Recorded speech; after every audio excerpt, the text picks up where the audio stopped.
Yo, what up, good people? I appreciate y'all being here. Sorry I'm a little late, man. The game went on a little longer than expected. I know I told y'all after the game, but the game just ended all of about 20 minutes ago. So I just want y'all to know I'm here. I appreciate y'all being patient. I know y'all some night owls anyway, so we're going to go and get the show popping.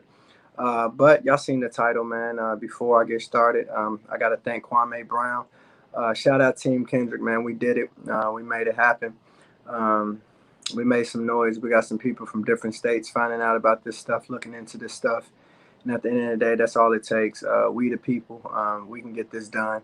If the world starts to find out the truth, especially the other states in the United States, if they find out about what's going on here locally in Louisville, we will be able to get justice not only for Breonna Taylor, but for the thousands of people who have been locked up off the back of fake search warrants and officers like Brett Hankinson, Cole Gibson, and Luke Fine planting drugs on them and etc. So shout out Team Kendrick, y'all. I know y'all went crazy. I didn't tell y'all. I didn't warn nobody. Well, I kind of warned y'all early in the day because I woke up. I kind of knew that today was the day where I was going to be on that show. And I know when y'all seen me on that show, y'all was going crazy. I was dropping fire emojis, screaming, or whatever. And it was a beautiful moment. I'm still trying to process it because it was dope. Y'all know I done met a lot of celebrities. I done met Diddy. I done met Mayweather. I done met Nas. I done met so many people. I can reel off like 100 celebrities that I done met. But I've never been starstruck other than when I met Floyd Mayweather. But I ain't gonna lie. Kwame is so down to earth and so real on his channel. I didn't think that I would be starstruck. But then when I actually entered the chat studio, it was like, you know how you think you ain't scared to ride that roller coaster, but then when you next, it's like you get that feeling in your stomach. So when I entered the chat, I was like, oh shit, I'm getting nervous. And then before you know it, boom, I was on. I was like, damn, I ain't even get to get my nerves out. And I kind of fumbled my words a little bit. I meant to say rock a nigga snot box, and I said some old, I don't know. You can tell I was nervous. Any of y'all who know me know I was nervous, but it felt good to be nervous again. I haven't been nervous in a long time, and it's always a good feeling to be nervous. It was a good kind of nervous. I was excited, uh, but straight up, from me to you, Kwame Brown, thank you for letting me come on your show. Lord knows I talk a lot. You gave me about 10 minutes, and I still had another 1,000 minutes of conversation. But hopefully, we'll get to talk soon. And you'll get to hear my story, and then you'll be interested in either helping me, get to more people on my platform, or let me come on your platform and do what I do best, which is shed the truth on this Breonna Taylor story. Um, but it was beautiful. I just want to say this to the people, y'all. Um, my situation with Kwame Brown don't owe me nothing. All I ever wanted to do was just go on there and do what I did today. So if we don't ever take it no farther, then I thank him and I appreciate him because I'm interested in the Kwame Brown story and the fact that he's pulling down the go along, get along game. But at the end of the day, I'm even more interested in getting my truth to the people. So I'll continue to do what I got to do to spread this truth out. One thing that's super attractive about Kwame Brown, even Hassan Campbell, Michi X, and so many other YouTubers, they got a lot of people watching them. So that's why I reach out and try to get on some of these shows because I want to get this truth out to the masses. I do, like watching Kwame though. I think Kwame is a very interesting person. I think he's a very real person. And on top of that, I truly think he is a voice for the people. The fact that I just popped up on his show today, non-rehearsed, we didn't script that. It was non-rehearsed. It speaks volumes that he truly is for the people. So on that note, thank you, Kwame Brown. It's one of those things. I've done a lot of things in my life. I've met a lot of people. And even though I didn't get to meet him in person, that moment right there, that would be picture framed and put up in my home. That was a beautiful moment.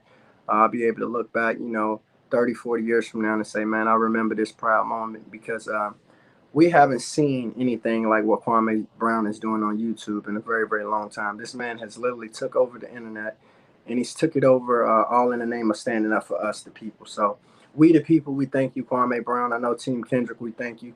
We've been trying to get this word out to the masses. Being from Louisville, Kentucky, a place that I like to call Clan-tucky. Yeah, you heard me right, Clan-tucky, Klan, Tucky, Tucky, home of the Klan. It's hard, especially having the same color skin as me. It's hard trying to get the word out. But we're doing a good job, slowly but surely.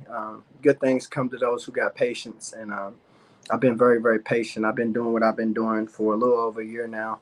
And at the end of the day, I appreciate the opportunity to get to kind of somewhat speak to the masses. I mean, that man has, I believe he's hit 400,000 subscribers on YouTube, y'all. That is insane. 400,000 subscribers just for keeping it real. Ain't that beautiful? You see somebody get rewarded for keeping it real. We often see rappers and politicians get put in position of being a president for being fake, and we see rappers go platinum for teaching us how to, carry out evil and sell drugs and kill people and rocking people's snot box and all that stuff. But at the end of the day, this man has been rewarded for doing something beautiful. And I just pray that eventually, I got this dream, y'all. Before I jump into what I'm going to do on my YouTube um, with the Breonna Taylor case, because I'm waiting until I get more subscribers until I jump right into it. Hopefully, I can jump into it by next week.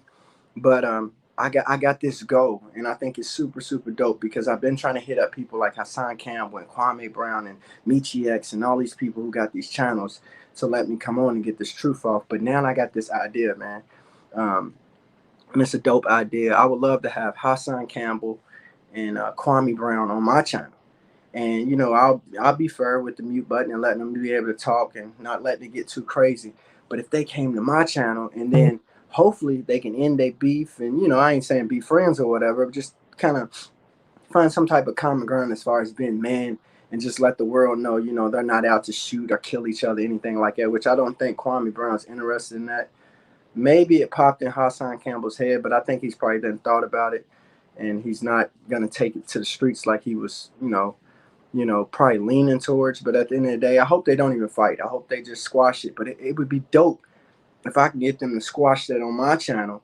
And then from there, all the people would know about me. And then they'll come to my channel and they watch them squash their beef. Then I won't have to use nobody else's platform. I can just jump right into my Breonna Taylor stuff. And then there we go. And then we're off right there. So I talked to, I hit Hassan Campbell up in his inbox. And I mentioned to him, and I think he might have hit the heart button. He didn't write back. He just kind of hit the heart button or whatever. I let him know I had been on Kwame's show, and I would love to bring him on my show. So I haven't got to talk to Kwame since I left the show today. I'm pretty sure he's busy as hell, and I'm sure he got to enjoy and watch the game.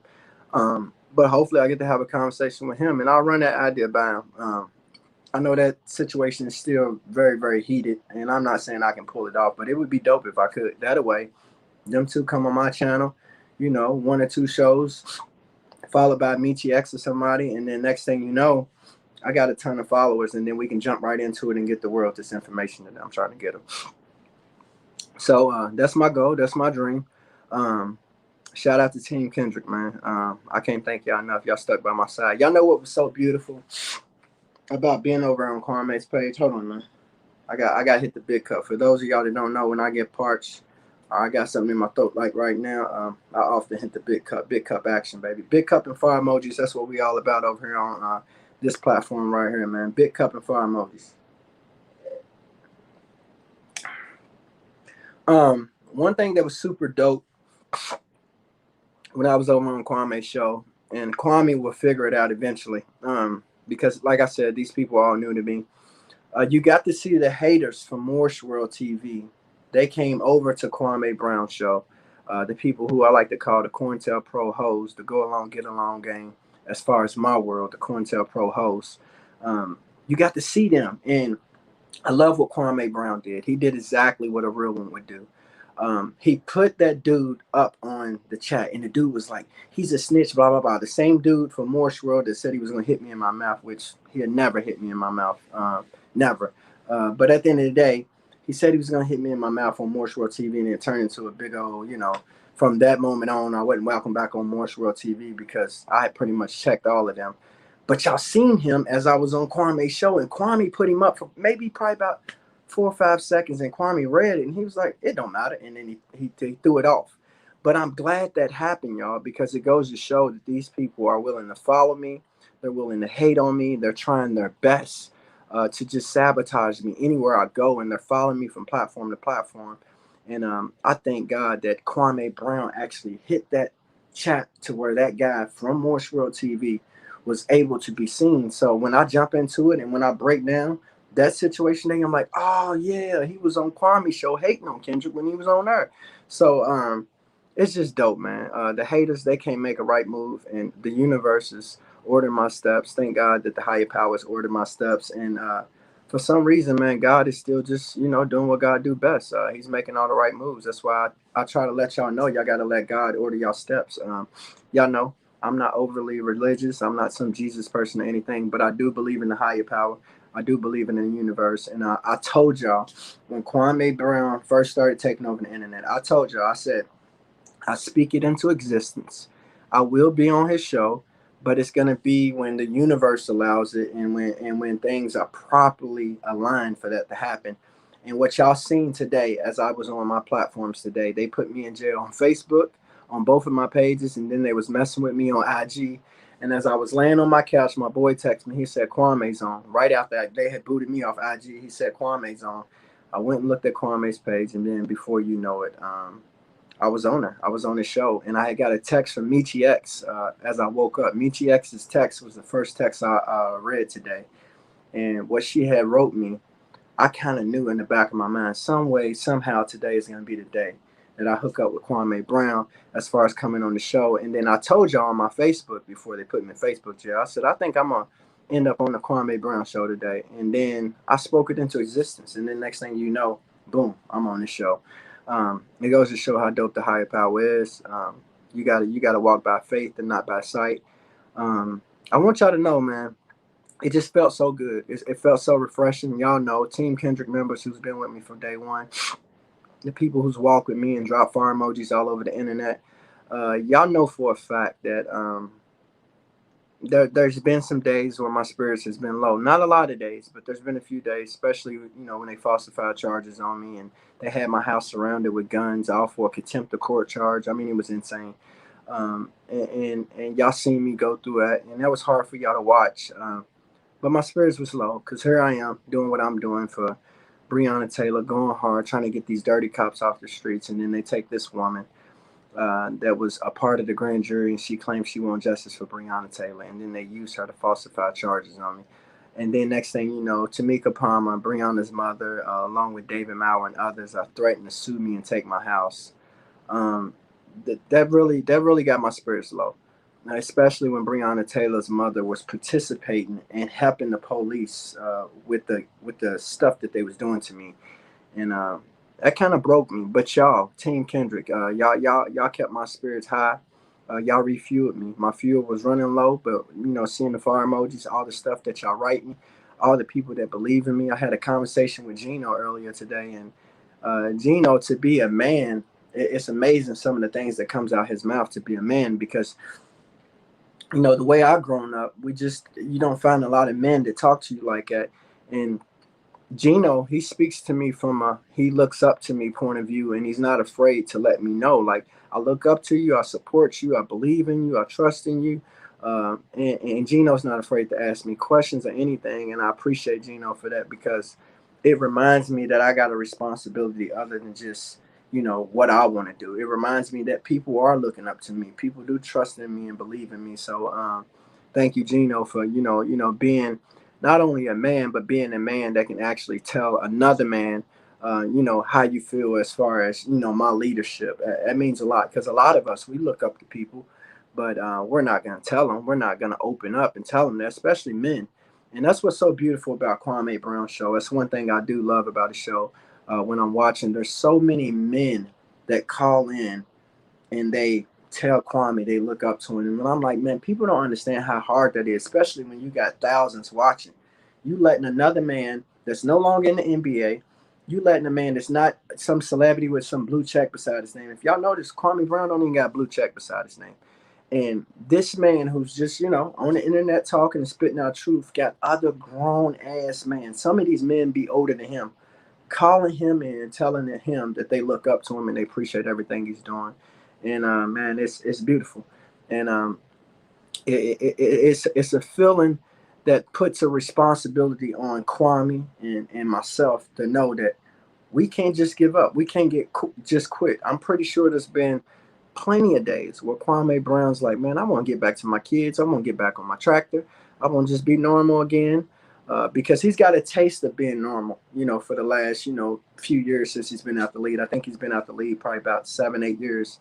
It's calmed down, and I'm pretty sure there's been days where he's woke up since he's been doing what he's been doing on YouTube, where he's like, man, it gets overwhelming, especially when people are attacking him and lying on him and threatening him, and he got kids and stuff he got to worry about. I'm sure he wanted to give up, but I'm pretty sure he heard those voices of them grown men and them women and different people telling them, "I look up to you. We trust in you." And I just want Kwame Brown to know, honestly, we the people, we truly do thank you, because um, you putting on for us, man. Jeezy put on for a city. You putting on for the people, man. And I definitely appreciate that. I want to say this, man. If y'all notice, this man Kwame Brown is undefeated. I promise y'all, he will not lose.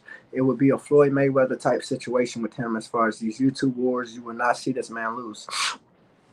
As long as he stays true to who he is right now, which is representing the people and himself, and not afraid to say what he want to say, not afraid to be wrong. He's gonna have moments where he says something that we might not agree with. He's gonna have moments to where he make a wrong move. But as long as he stay true to himself, because y'all must understand, saying the wrong thing and making the wrong move, that's part of being human being.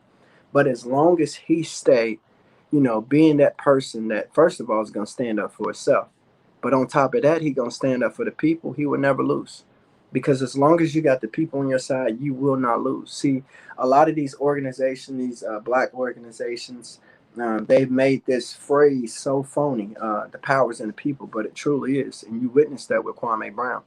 The fact that he's standing up for us, along with standing up with himself, he won't lose, because the power is in the people. We decide who the hottest YouTuber is. We decide on who makes the most money off Super Chat. We decide on who's fake and who's real. Even if you could be fake, and we the people can say that you're real, and we can actually make you appear real. That's how much power is in the people.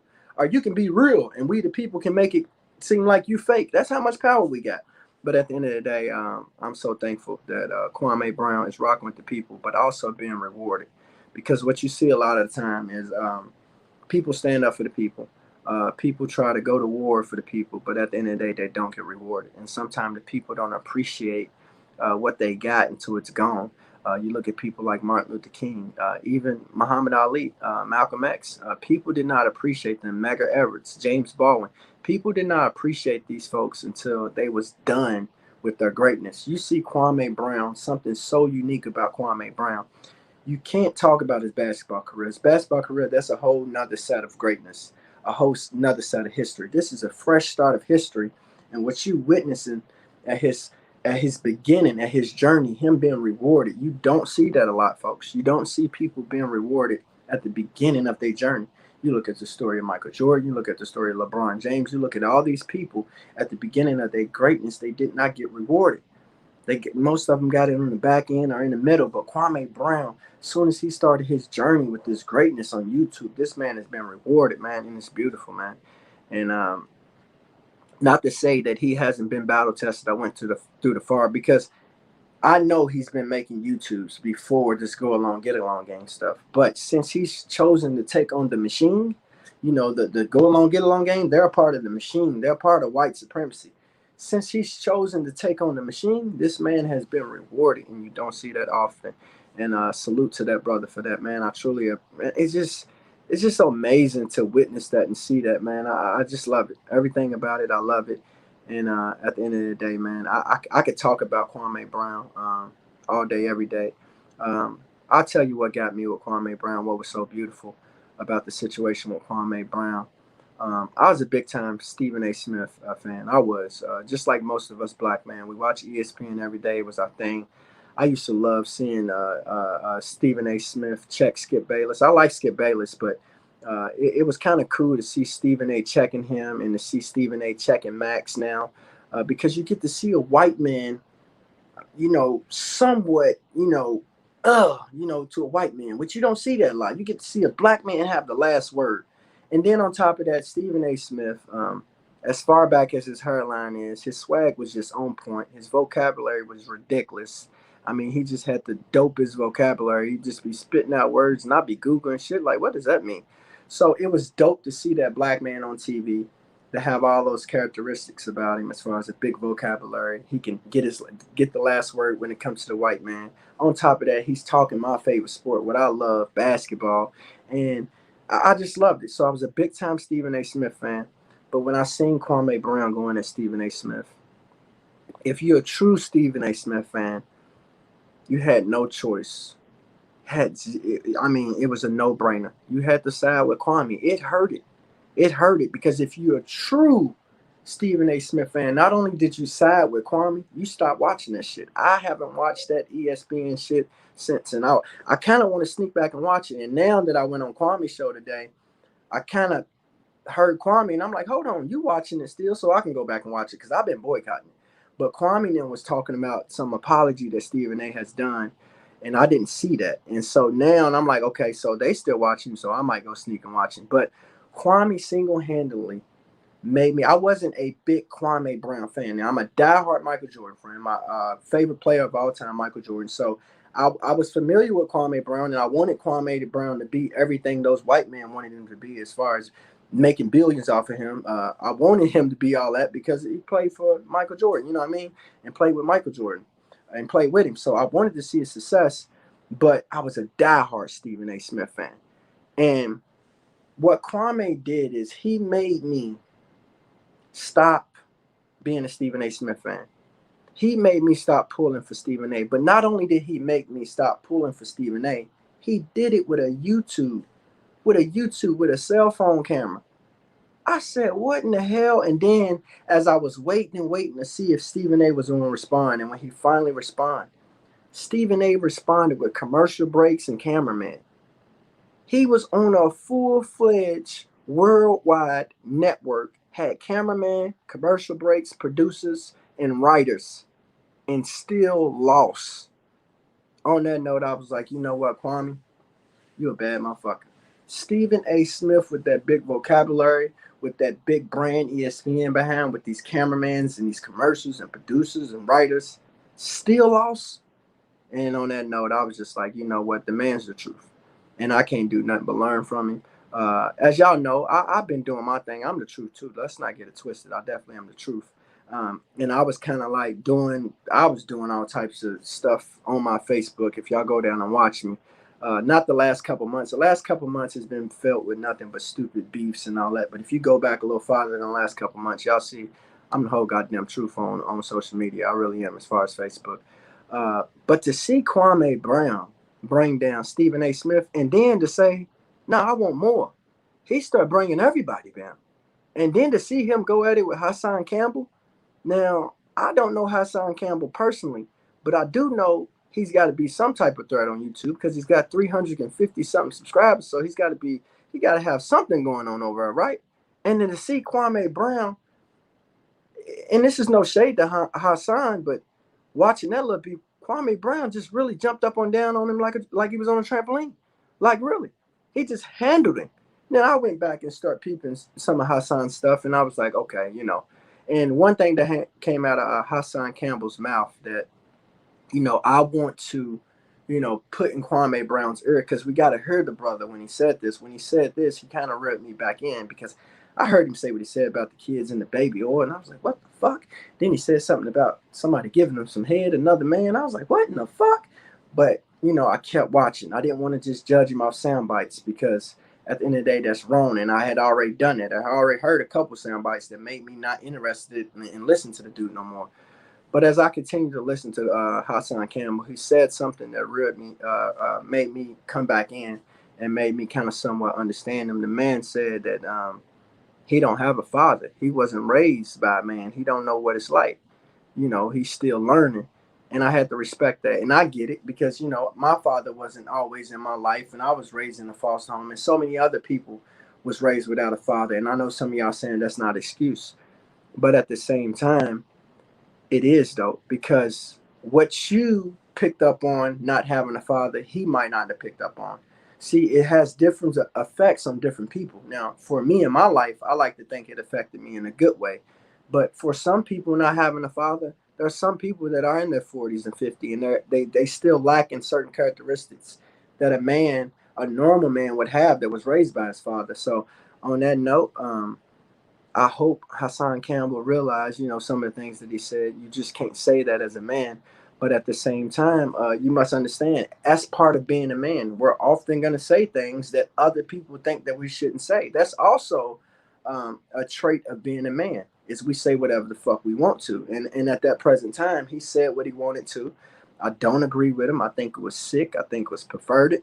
I think it was a little pedophile-ish. But at the same time, I do understand that he was being provoked and he was going back and forth with an enemy. So oftentimes when we're beefing with our enemies, we're gonna say some things that is a little overboard. And I'm right there with y'all. I'm not making an excuse for the man. The shit was overboard. The shit was sick. The whole baby oil and the kid or whatever the hell he said. And I've heard he said more things, but I don't want to hear him because I'm kind of trying to find common ground with him. So I don't want to keep on hearing those things that's gonna make me be like, what the fuck, dude? But at the end of the day, um, I did hear what I needed to hear. The man said he wasn't raised by a man. He don't have a father. So on that note, um, I hope we can all understand that there's grown ass 50-year-old man, 60-year-old man who are still lacking certain morals and principles. Because they didn't have a father. And everybody's not fortunate enough to get that mama's cooking, y'all. Whatever the hell Kwame Brown's mother was feeding him, as far as that wisdom, knowledge, and understanding, y'all got to understand that man had a hell of a mother, y'all. I don't think y'all understand what this shit is. That mama's cooking. I don't think that man had not just a good mother. That man had a hell of a mother. That man had a hell of a mother. You can see his mannerisms. You can see how he conducts himself on YouTube. You can see how he can shift gears. He can jump on your ass like a trampoline, or he can talk about coding or whatever. He had a hell of a mother, and that speaks volumes. Not to diss anybody's mother or my mother, Hassan's mother or your mother. Not to diss our mothers, but we have to give props and credit where credit is due. That man had a hell of a mother. I don't know exactly what she did or didn't do, but she did something that was extra ordinary, y'all. That woman is in a, she's man. That woman is, yeah. I don't know. She's in a whole nother type of heaven, y'all. It ain't just heaven. She's somewhere special because what she left her son with as far as morals and principles and being authentic and then having that soul and then also being able to deliver. I mean, that woman did an amazing job. I wish it could have mattered because, I look at Kwame as this great, person, but his mama was 10 times greater. Ain't that crazy to know we had something that was 10 times greater than Kwame Brown walking this earth at one time? That's crazy, y'all. That's crazy. But at the end of the day, she planted her seed, which is her son, her kids, and it's good to see her kids overcoming and also, giving this world what she gave them, man. And it's beautiful. And I just hope that, when Kwame Brown sit back and give it some thought. I understand the internet is pouring gas on this fire right now, but when he give it some thought with this situation with him and Hassan Campbell, I hope he can come to a point to where he realized, you know what, I can actually install some things in Hassan Campbell that his father didn't install in him. Because at the end of the day, that's what it's about, y'all. It's about pouring into each other's cups. Now, I'm not saying all our cups got to be even, but if my cup is at the brim and your cup is way down here, I can afford to pour a little bit into your cup. And I think that's what it's all about, man.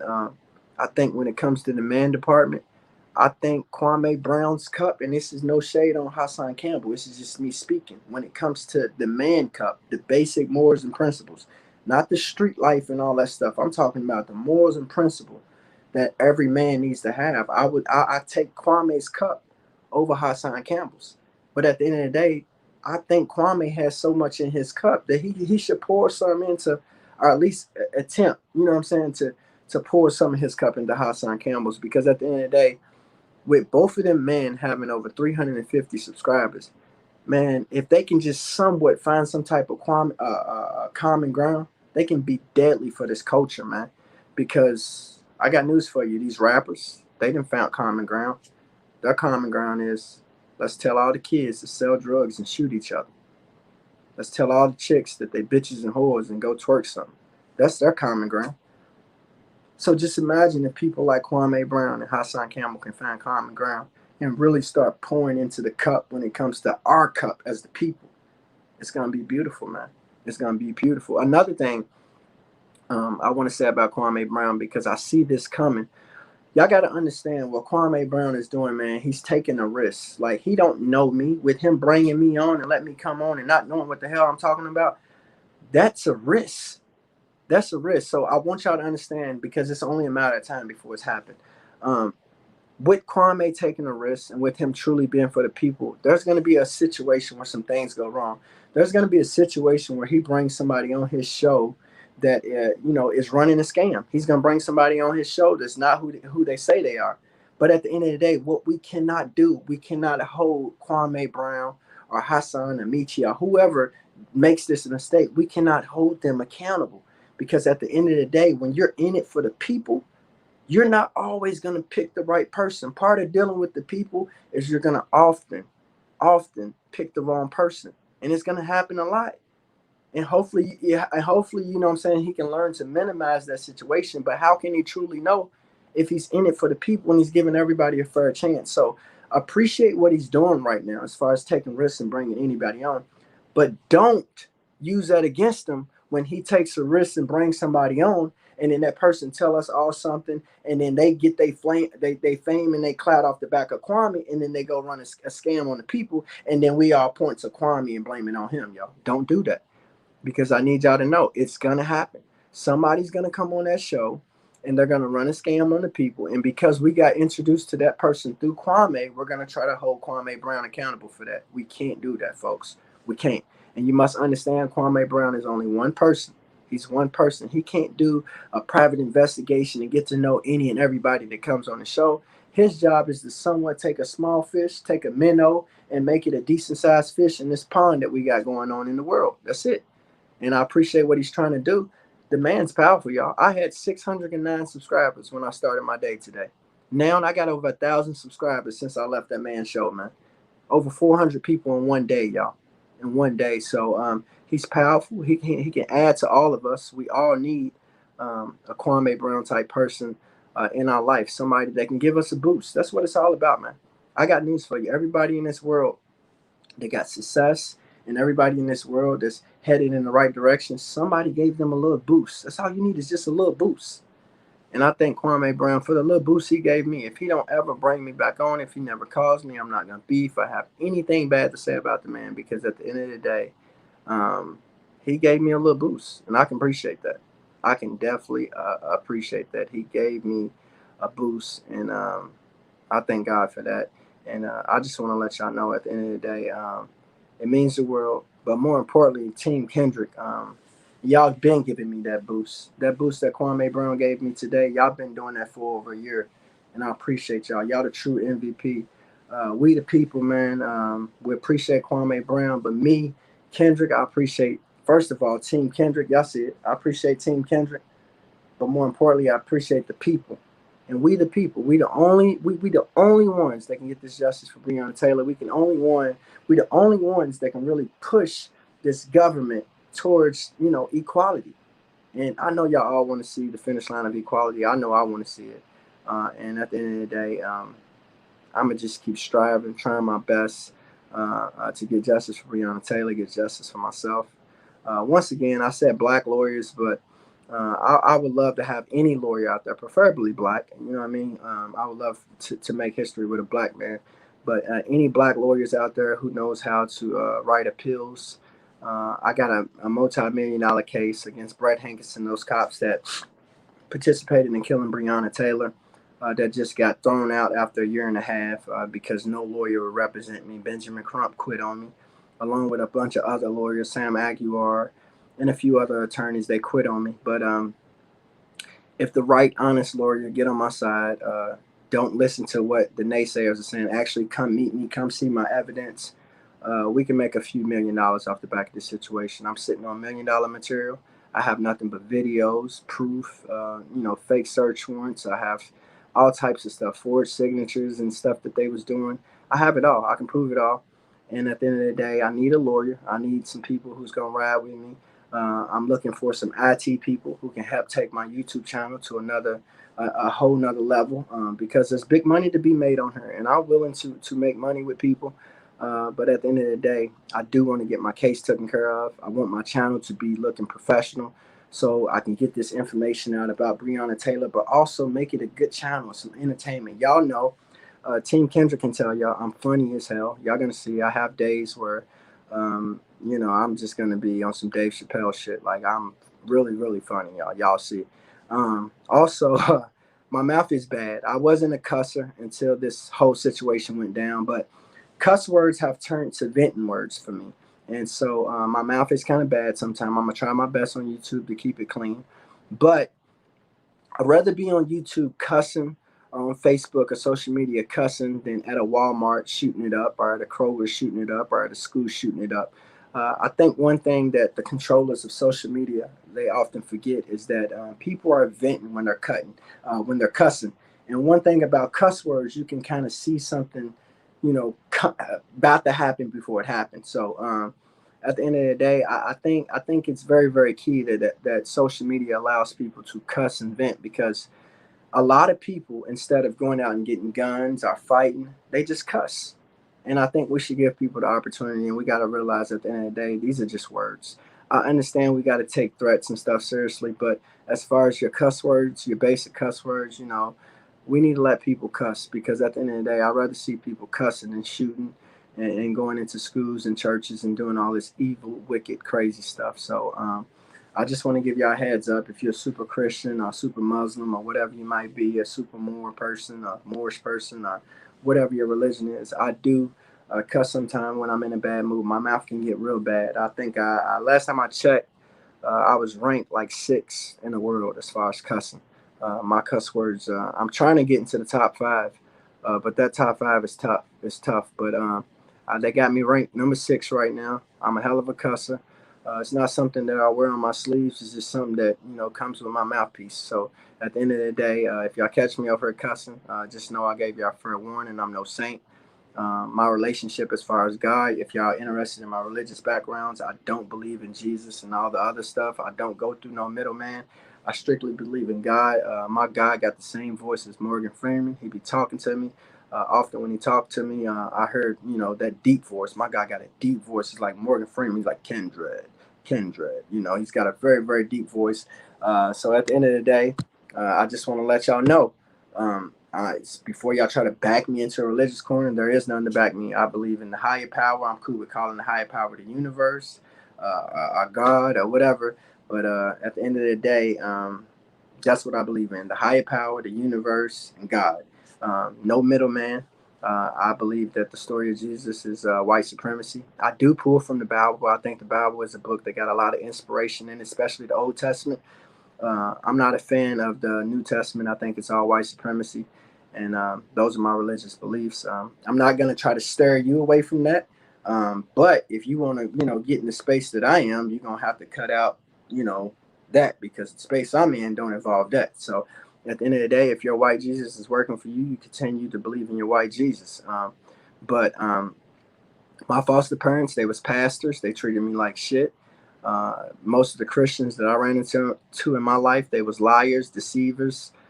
They steered people wrong. And on that note, I just wanted to separate myself from those people. So I chose to believe in something else. And I believe in the Father, not the Son. So, but one thing I will say, I was a Christian for 35 years. I'm 36 now. I just, gave up believing in Jesus here recently. But I will say this: when Breonna Taylor got killed, is kind of when I gave up on the whole Jesus situation. But I will say this for the Christians out there: I do know the word. I know this in the Bible. It says, "Sometime we may stray away, but we will come back. We shall return." So on that note, for you Christians, don't lose faith. If y'all God is truly real and white Jesus is everything that y'all believe He is, then I'm gonna come back. That's what the word says. So don't be too sad and depressed. At the end of the day, this is my stray away. So. But I think I'm gonna stay rocking with the Father forever. Forever. I love this space I am with no middleman, just God. He's the plug. You get more bang for your buck when you're dealing with the plug. So I ain't got to go through no middleman, pay no tithes and offerings and all that crazy stuff. So just me and the plug, man, and I love it. I go straight to the universe, not the university, and it's beautiful, man. So there you have it. But I just wanted to come on, man, because I'm super excited about the situation with Kwame Brown. I thought, with me, um, I thought with me getting 1,000 people that I can be monetized, but that's not true. You got to have over 4,000 watch hours. So that's what it is. Like I said, I'm not a YouTube person. I'm still learning every day as I go. But you got to have over 4,000 watch hours, then you can be monetized. So I got some hours to go before I pick up on the 4,000. But if I keep on hooking up with people like Kwame and others out there in the YouTube world, who knows? And then eventually, when I bring some guests and stuff on, hopefully I can get me a nice little guest list backed up, and I can bring some people on. Eventually, hopefully, y'all know I kind of know a little bit of everybody. So eventually, these people will stop getting scared to lose money, and they'll start rocking with me because most of the people that are celebrities and stuff, they want to stay away from this stuff because it start messing with their money and their connections and their net, their network. So, eventually, it might be some real ones. So Kwame took a risk today, and I hope, with people seeing him connect with me, they're like, all right, I need to show bro some love, and then eventually people start showing me some love. Y'all know I got a lot of stuff in my possession. I got phone calls. Um, I got a lot of stuff in my possession. I got phone calls of me and Grandmaster Jay. I got a lot of stuff that I can leak, but I want to keep everything formatted. I want to keep everything in order. One mistake that I did make on my Facebook is I gave y'all too much, too fast, too soon. It was too much for y'all to take in. So on that note, I'm going to let me turn this light on. On that note, I'm gonna slow it down for y'all a little bit on the social media. My goal is kind of to be like the Game of Thrones with this Breonna Taylor case. I'm gonna slow walk it to y'all. I'm gonna give y'all as much as I can give y'all on each show, but at the same time, I am gonna give y'all some days and stuff to digest each show, and that way people can take the stuff in. Because what I realized is I had a lot of stuff on my Facebook, y'all, and that wasn't even everything.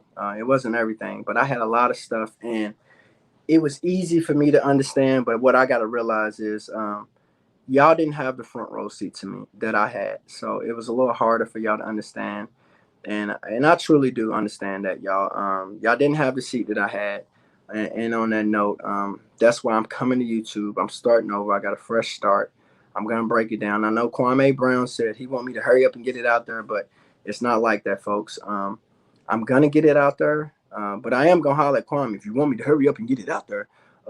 You gotta hurry up and help me get those 4,000 watch hours, because y'all know if I bring Kwame Brown on, that's going to be a lot of watch hours. If he sit on the show for about an hour, that's a lot of watch hours. You know what I mean? So I got to get those 4,000 watch hours, and then on that note, I'll be able to jump into the part to where I'm talking about this Breonna Taylor stuff. Y'all know my goal is most definitely to get Breonna Taylor justice, but I definitely want to make money off this situation. I mean, they got me put in a situation to where I gotta make money off of it, because y'all know they took my job away from me. I got fired from Ford Motor Company. I lost my business. Everybody know I own a beautiful barbershop. And what's so dope about my business, y'all, it lets you know what type of person I am.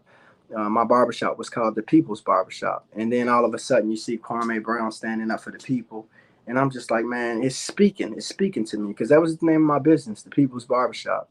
And I lost my business off the back of that. They raided my house and my business the same night, destroyed it.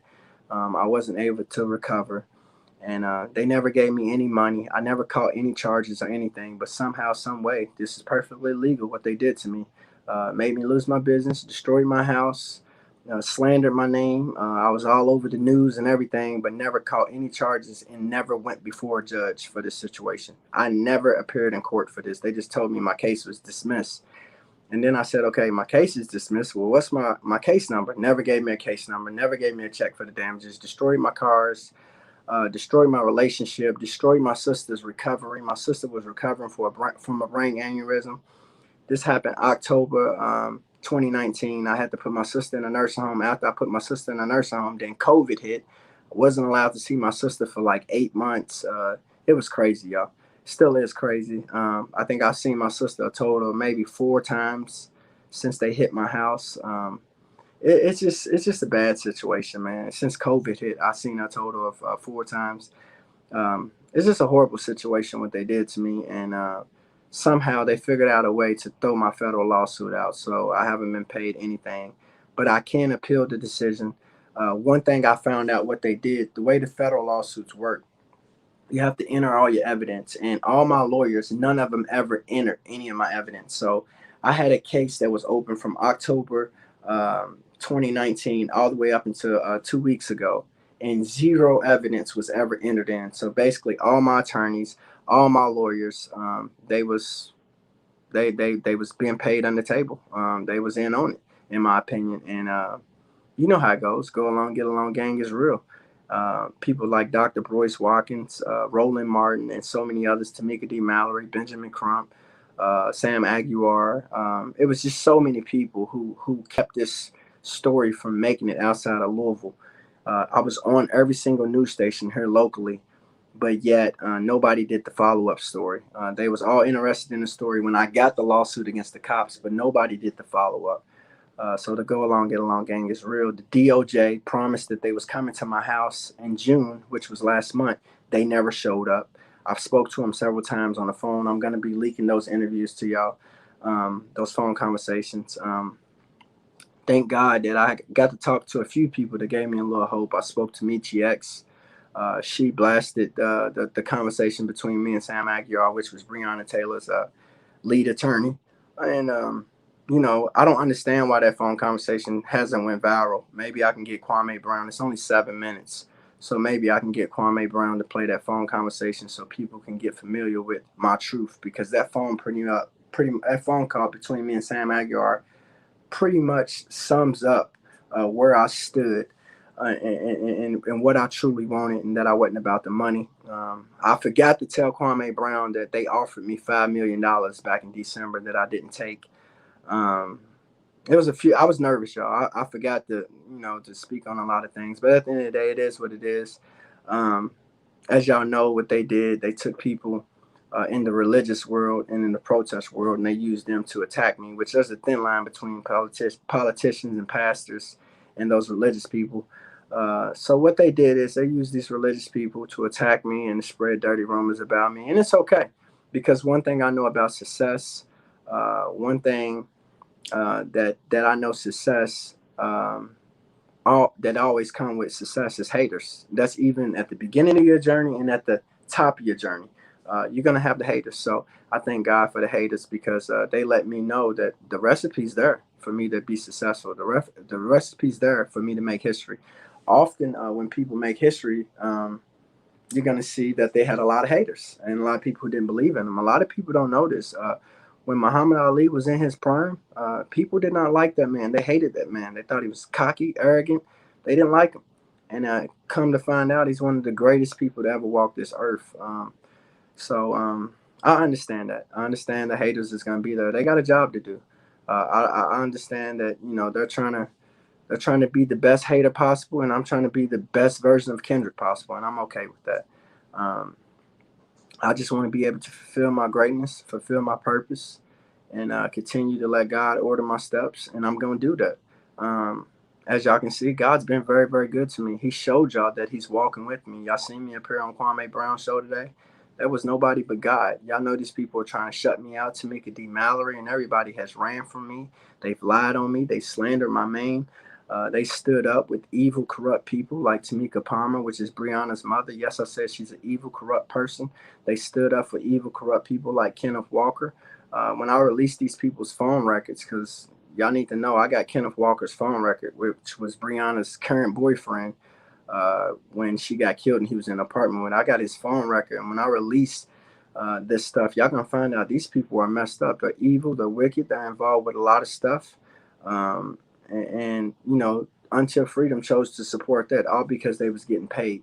And I didn't even get to let Kwame Brown know that I led the biggest protests in the history that I know of in Louisville history. I never seen anything in any book or any picture bigger than that protest that I led, y'all. So there was a lot of things I left out, but like I said, I was nervous, but I got to break the ice. I felt like I didn't, do too much, and uh, I think me and Kwame is gonna have a conversation. I think he'll bring me back on, and I think what's gonna bring him back on, believe it or not, y'all, what's gonna make him bring me back on is the haters. He's gonna have so many people tell him stuff about me, and he's so familiar with that. He knows, okay, there's something right there. Y'all keep hating on him. Everybody's calling me saying this about him. He's gonna rock with me because Kwame, even though he was the number one pick, I think Kwame remembers being the underdog more than being the number one pick. And I think he appreciates being the underdog and the one that everybody talked about versus being, the number one pick. See, you can always just be like, I was the number one pick, I was the number one pick, and let that be your whole demeanor and attitude. But I seriously think Kwame Brown, when it comes to his life, he focused on when he was the underdog. And I think the fact, that's why I thank God for the haters, because I honestly think they're going to be the reason why Kwame Brown brings me back on. I truly believe that. I truly do. I truly believe that. I truly believe they're gonna be the reason why Kwame's like, you know what, something about that Kendrick dude. They really hating on him. So I say this to say that. I think Team Kendrick, I think, Kwame Brown, I gotta thank the haters, man. Y'all part of the success. Thank y'all. Y'all doing y'all job. Thank y'all so much. Thank y'all so much. It's hey, I guess it's safe to say I couldn't do this without y'all. Thank you. Thank you so much. And it's just so dope to see God, just moving. You often hear about these stories in the Bible, and you hear about these blessings, and you hear about stuff on TV, but to actually see and know what God's doing in my life, and then to have a camera to show y'all, and y'all walking with me, y'all seen me predict that Kwame would take time out for me eventually. When he first started, I said, man, that dude's gonna end up hooking up. He's gonna bring me on the show. Watch. I told y'all this, what, about 2 months ago, 6 weeks ago? And then next thing you know, y'all see me speak it into existence. And remember, I told you, I said, y'all got to speak things into existence. And then next thing you know, boom, here we are. And y'all seeing me, what I told y'all 6 weeks ago, right there. That's just dope to see God just working. I don't know if we'll ever see some man grab a stick and part the Red Sea. But y'all can say, y'all seen Kendrick say that God's going to bring him and Kwame Brown together, and he did it. So it's basically a Bible, y'all. I don't know what chapter we in, but it's a Bible. I just, I just know my God is good. He's dope. Um, I want to, thank my girlfriend. What was so dope about me being on Kwame Brown's show today, not only was I on his show, but right before I came on, my girlfriend had posted in his chats, and she was working hard, in the comment section. Kwame Brown posted her little chat thing on his little highlight. And then I'm like, oh, baby, I see you. She was upstairs, and I didn't even know she was doing that. I was downstairs. I'm looking at the show. I'm like, oh, baby, I see your post. And she started laughing, and she's working at the same time while she's doing it. And I'm like, man, today's going to be a good day. I was like, I feel it. I'm coming on. And next thing you know, boom, here I am, nervous as hell on the show. Man, it was dope. God is good, man. God is good, man. And I'm glad y'all got to witness it. Um, it's so dope, man. And I promise, y'all know I won't switch up. I won't switch up. I can only get better. I can only, I can't get no realer than what I've been. I can cut out the cuss words a little bit. That's what I can do, but I won't switch up. I'll continue to be real. I'll continue to push for justice for Breonna Taylor and myself and so many others. I'll continue to push for the thousands of people that are, I believe it could possibly be millions, y'all, but thousands of people that I know are incarcerated in the state of Kentucky off the back of fake search warrants, and the stuff that Brett Hankinson and this corrupt Commonwealth of Kentucky is doing. I continue to be bold. I continue to be honest. I continue to put my haters in their place. I need y'all to know this. One thing about the haters, y'all, they're very strategic. Especially now that I've been on Kwame Brown's show, y'all gonna see them step their game up. Y'all gonna see them. Oh man, y'all liable to see them all team up and do a show together. The haters are strategic. They're gonna try to ride my coattail. Because one thing about it, if you can't be great, independently, you're going to try to be a great coattail rider. They're going to try their best to just be the best coattail rider ever. If you pay attention to Kwame Brown's story, he got some people that's riding his coattail off the back of hating on him. And that's a part of, that's another way to be successful, attack a successful person. So just get used to it, y'all. But one thing I have noticed, I know how to handle them. I know how to handle them now. Because I told you, what did I tell y'all 2 months ago? I said, I'm about to practice, y'all. Give me some time. I'm going to get away from doing all the Breonna Taylor stuff, and I'm going to practice because I got a feeling I'm about to blow. I got a feeling I'm about to be big time. Did I not tell y'all this? I told y'all this. And then next thing um, I started practicing with all the haters, and I got weirdos, and oh my god, I think I got the weirdest set of haters ever. I don't think my haters are weird. I got some religious people, I got some pedophiles, I got some weirdos, I got some NFAC people. I got a weird set of haters, y'all. Like this shit's crazy, y'all. But at the end of the day, I got a white woman with half her damn head shaved off. Um, I got the whole goddamn government in Kentucky mad at me. Um, it's crazy, but it's okay though because I welcome it all. Because at the end of the day, if anybody's built for this, it's me. Um, I know I've people who know me, and I think this platform on YouTube is a lot of people who don't know me, who didn't grow up with me, but on Facebook, people who grew up with me, they know I've been through a lot, I've overcame a lot, I've always came out on top, and so even though there's a lot of things I do miss about my old life and being normal, I'm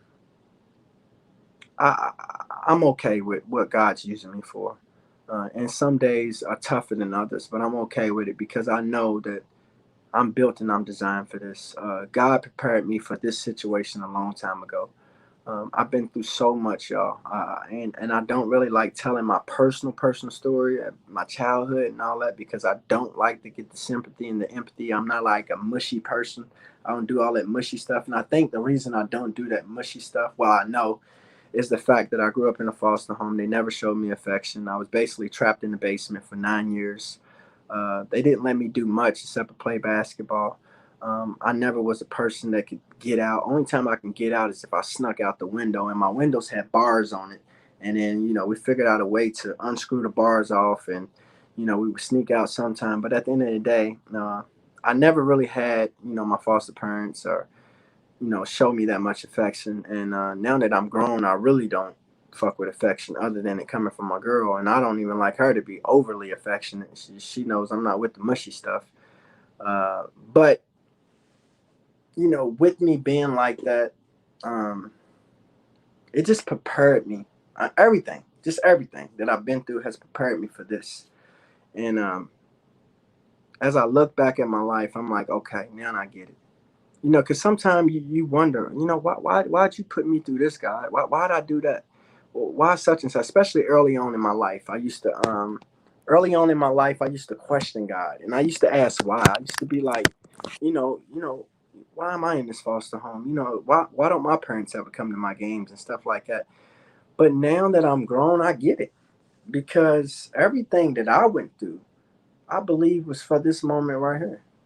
And now that, I'm in this moment, there's nothing that these haters can do. Like I've been through so much. This stuff, this little internet stuff, come on, man. It's nothing. When they find out some of the things I've overcame, it's nothing, man. Like I've been fighting Brett Hankinson since 2016, man. It's nothing, man. Like I didn't had drugs pinned on me. I didn't been in the back of the police car, and God just telling me, calm down, you're not going to prison. But Brett Hankinson's whole intentions are you going to prison. I'm in the car. I'm gonna release the phone call. I'm gonna release it when I was in the car riding with this man. And he's telling me I'm going to prison and all this stuff. And I'm sitting right here as a human, in the flesh, thinking, man, I'm going to prison. But God's talking to me. No, you're not. I got you. And then out of nowhere, I'm wondering, like, how you got me? And boom, he got me. He got me.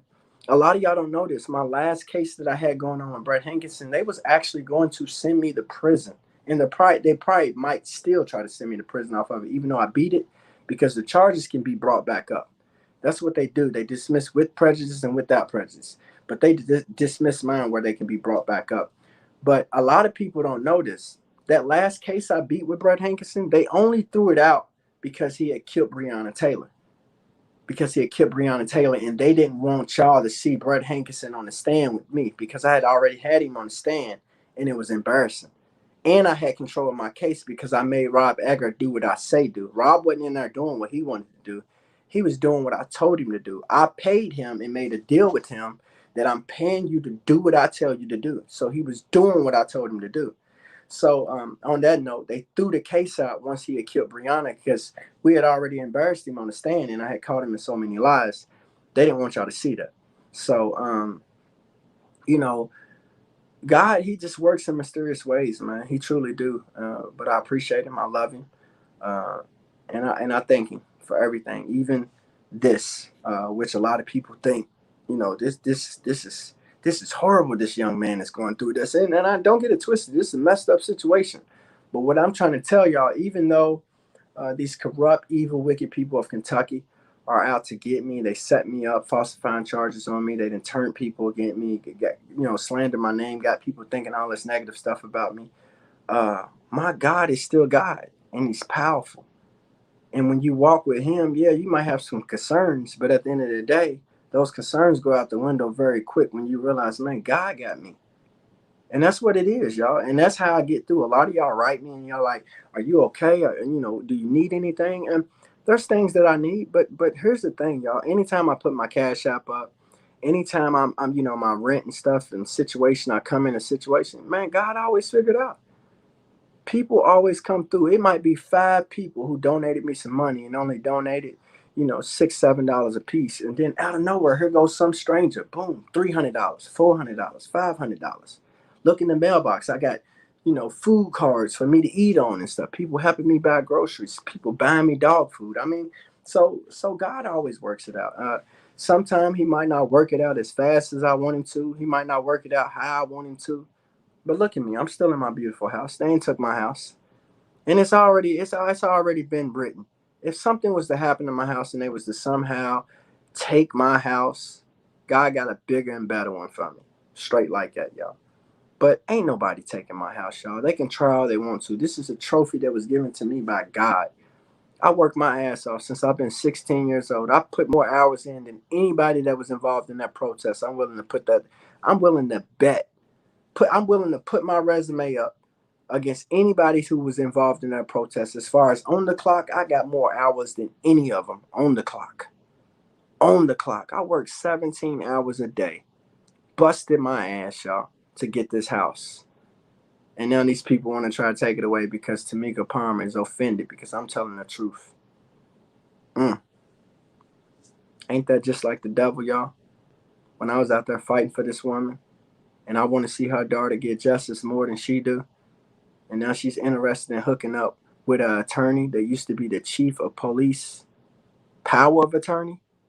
Now she's hooking up with the former chief of Louisville, former chief of police from Louisville. She hooked up with his former power of attorney, and now trying to take my house. If that ain't some go along, get along gang shit, I don't know what is. Shame on you, Miss Tamika Palmer. Shame on you. Shame on you. Knowing this woman, not only does, Lord have mercy. Not only does she got the bag right now, all the money that was given to her. I need y'all to understand something. Before the $12 million, this woman created a GoFundMe. They created a GoFundMe. Sam Aguilar and her sister Bianca Austin. They created a GoFundMe. Their goal was to raise $500,000. Don't y'all know that GoFundMe raised over 600? I mean, over $6 million. The goal was 500,000. They raised over $6 million off their GoFundMe, y'all. And she running around trying to take the number one person that's been trying to get her daughter justice house. Ain't that just like the devil, y'all? Ain't that the devil? That's some go along, get along, greedy shit right there, y'all. Lord have mercy. But at the end of the day, my God got me. Team Kendrick got me.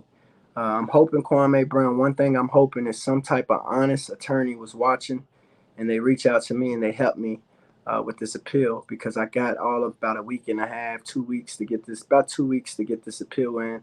I really need to get it in, so I'm hoping they help out with the appeal and we can get this situation taken care of because This is not cool, y'all. It truly isn't cool.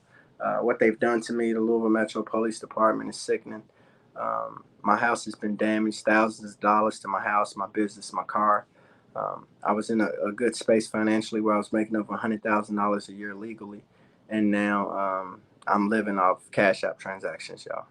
And I can't come out my house. I've been trapped in my house for over 100 days because they falsified charges on me, y'all. It's not cool, man. It's not cool.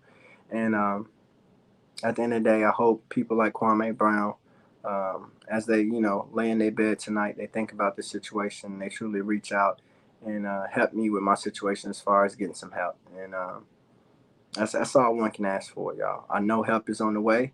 I know there's good people in this world. And at the end of the day, I believe the good people in this world are going to stand up.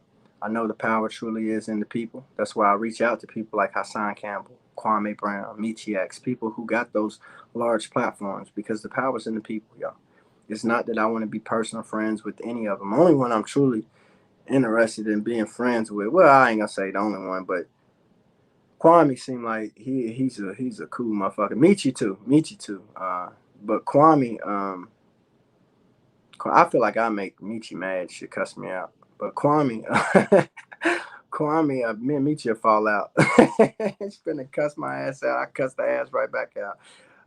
But Kwame just seemed like a cool ass nigga. Minus all the YouTube shit. Just a nigga that we sit back and tell some stories, man. And y'all know I got some stories.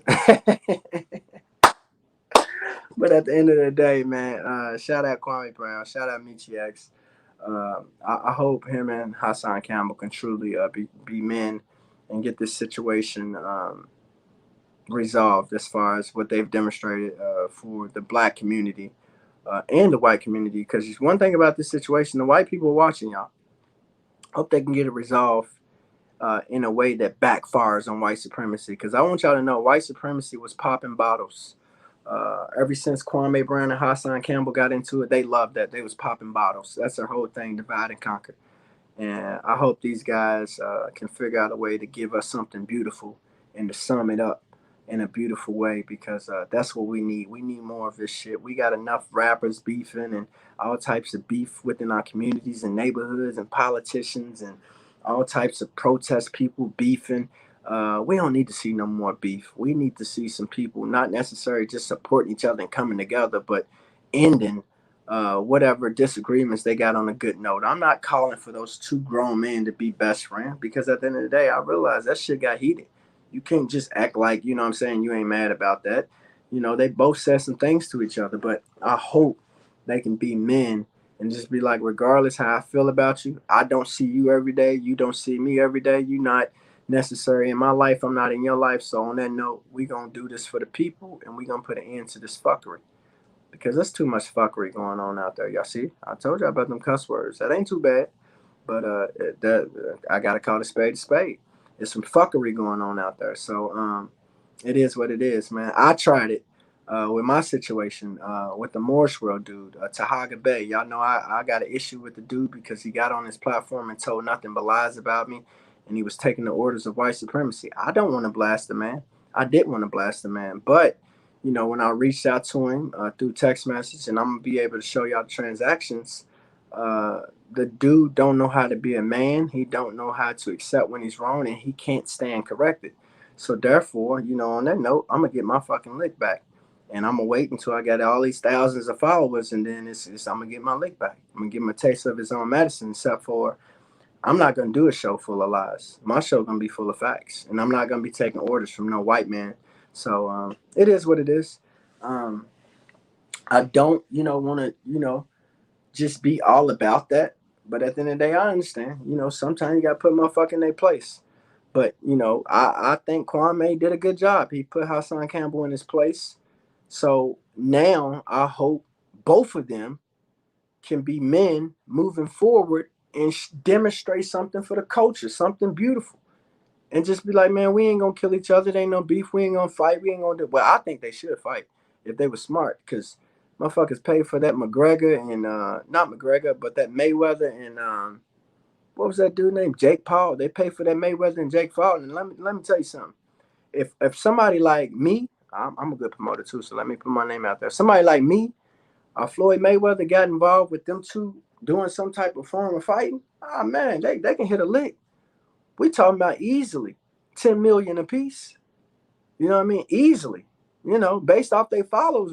Honestly, based off their followers, they both got 300 plus subscribers. Now some of they probably got some of the same subscribers, but we talking about easily, probably easily 20 million apiece for real, a piece for a night. 20 million in a night, and honestly, if it get promoted right and they do it all the way right, and they let me come in with some of my ideas, man, they can run it to 100 million if they do it in the ring and they do it right. And I think they should look into that, and then put me on the card too, because I got some people I want to fight. Yeah, put me on the card too. I'll be on the undercard. Yeah, count me in, Kwame Hassan. Put me on the undercard. I won't fight my son. Put me on the undercard with my son. I don't care about the weight difference. Me versus my son. Yeah. Put me on the undercard. Me and my son, I'm on the undercard. Me and him, I'm sure he's broke. He'll bite. We give him probably 50,000. He'll get in there. But I want three lips, man. Put me in there with three lips, and we gonna get it on, man. Put me on the undercard with my son, man. I'm telling you, I'm gonna put on the show. I'm gonna put on the show. I'm gonna put on the show. Put me on there with my son, and I'm putting on the show. Watch what happens. Whole goddamn world gonna find out. Damn. Louisville got another Ali? Yep. Yep. Louisville got another Ali. But at the end of the day, man, shout out Kwame Brown, man. Hey, Kwame, this man right here is my role model. You know why he's my role model? I'm from Louisville, Kentucky, man. He's the baddest thing to ever come out of Louisville. Um, but you remind me so much of Ali, man, because you truly are shaking up the world, and you're shaking it up for a good reason. I definitely appreciate you. I hope this show finds you. I hope you get to watch it. We the people, we truly do thank you, and I know you know that we're thankful to have something like you, man. Everybody that comes on the show tells you thank you, and I want you to know, man, them people are not faking it. They truly appreciate you. I appreciate you, man. The world appreciates you. The higher power appreciates you, man. What you're doing is amazing. Stay on the right track, man. I know you got some options, man. And at the end of the day, before you make decisions, I hope you keep us in mind, man. I hope you keep the people in mind, because we ain't got nobody standing up for us, bro. We truly don't. And that's why this world is in the shape that it's in, because nobody's standing up for the people, bro. And I'm not depending on you to end world hunger, or to end all the violence that's going on in the world, but I will tell you, I do depend on you for some good sound wisdom, knowledge, and understanding, some good advice, some realness. And that's what this world is missing. Everybody's craving you, and everybody is listening to you, man, because you can't find this stuff, man. You can't find it, man. It's so hard to run across somebody that's just real. And then on top of that, you a man's man, bro. You masculine. You not on there. You just a man, bro. And it's beautiful, man. And I would even encourage you to start something called Man Camp. Man Camp for all ages. You have certain groups where some kids come in, some teenagers come in, but then you can even have it for grown ass men. Because, like I said, man, you'll be surprised what some of us as men are missing. And we can learn it if somebody take time, another man take time out to pour into our cup and teach us just basic morals and principles. That's what's going on with this culture. That's what's going on with men. That's what's going on with women. A lot of us is just missing those basic morals and principles. And I think, I hate to dump this on you, Kwame, but I think you need to consider doing something not just for the kids, but doing something for the adults, and having some type of men camp, having something to where people can come for a couple hours, or whether it's an overnight thing or whatever, and people can learn how to be a man. And it's just the basic stuff, just going over the basics, man. We speak about situations, because even with myself, man, I think about a lot of situations that I run into in life, man. I don't know what to do. I'm making the best decision that I know how to make. Ain't nobody broke nothing down to me how it goes. You know what I mean? So on that note, I think and then on top of that, you get paid for it. You know what I mean? Your services ain't free, your time ain't free. But I know, me personally, if you was to have something like a man camp for the right price, I would sign up. I definitely would. Where you got the fellas flying out or whatever, we linking up or through a Zoom app or whatever it is, and we're just talking about the morals and principles of being men. I know I would sign up. I would buy into it. I would listen, because at the end of the day, there's a lot of men, bro, that are missing basic morals and principles, and we're ashamed to say that because we men, because we have this title of being a man. We think that, okay, since I'm a man, I'm supposed to know this stuff. So a lot of us are ashamed to let people know what we don't know. We're ashamed to let people know our weakness as a man, because most of the time when the world finds out what your weakness is as a man or a woman, they play on that. And so at the end of the day, man, I think, you should look into that. And I'm a businessman, bro. I got a lot of dope ideas and concepts. I got programs and stuff out to design that's going to change this world. Once I link up with people like yourself and y'all get to see how business savvy I am, and how dope my concepts are and how effective they truly going to be. I got something that I designed for babies that's going to take off immediately and going to make millions. That's just an item, product that I made. I can't wait to link up with somebody like yourself that backs it, because I promise it's going to be the easiest investment.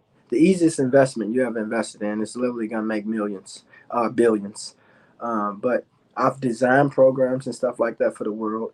And it's simple stuff, man. It's simple stuff that's going to be super effective. I think with this world, um, especially when it comes to solutions, we try too hard. We try too hard. We're trying too hard, like with COVID-19 and other things that have been problems for this world. We just try too hard, and it's really not that hard. It's really not that hard when it comes to our culture. We just got to shift the mentality of our people, because that's what's wrong with us. Our basic morals and principles are not there, and if we can shift the mentality of the people and get them to understand, it's not, learning all this and learning all that. You got to go back to the basic morals and principles and apply them to your life, and everything's going to be better.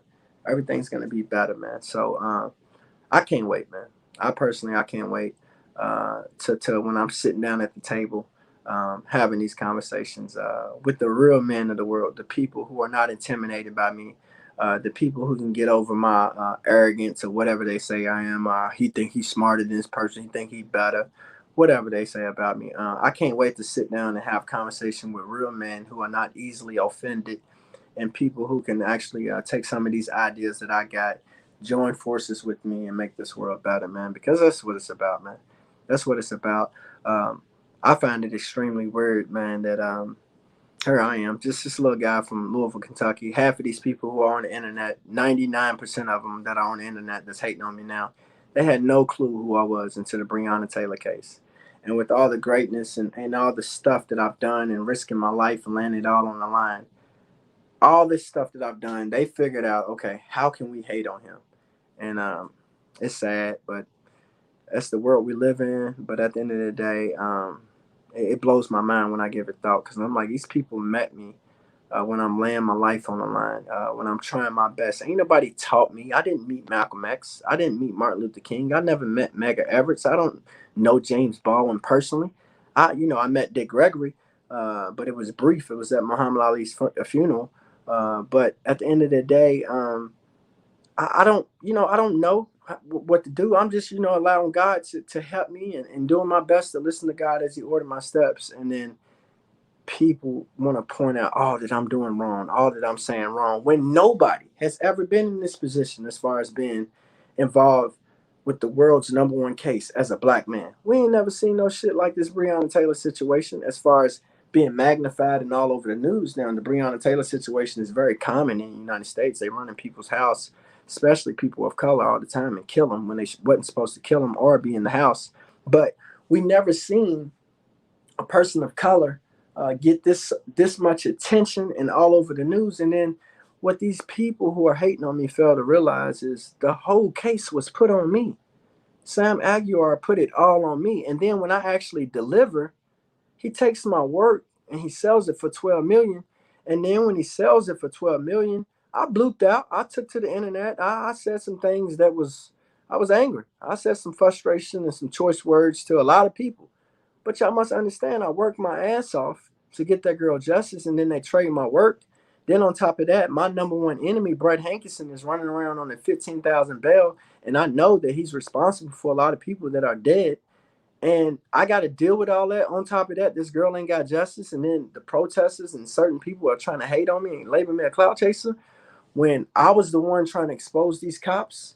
way before they killed Breonna. I've been fighting these cops since 2016. I'm on paper and everything, I'm fighting these cops.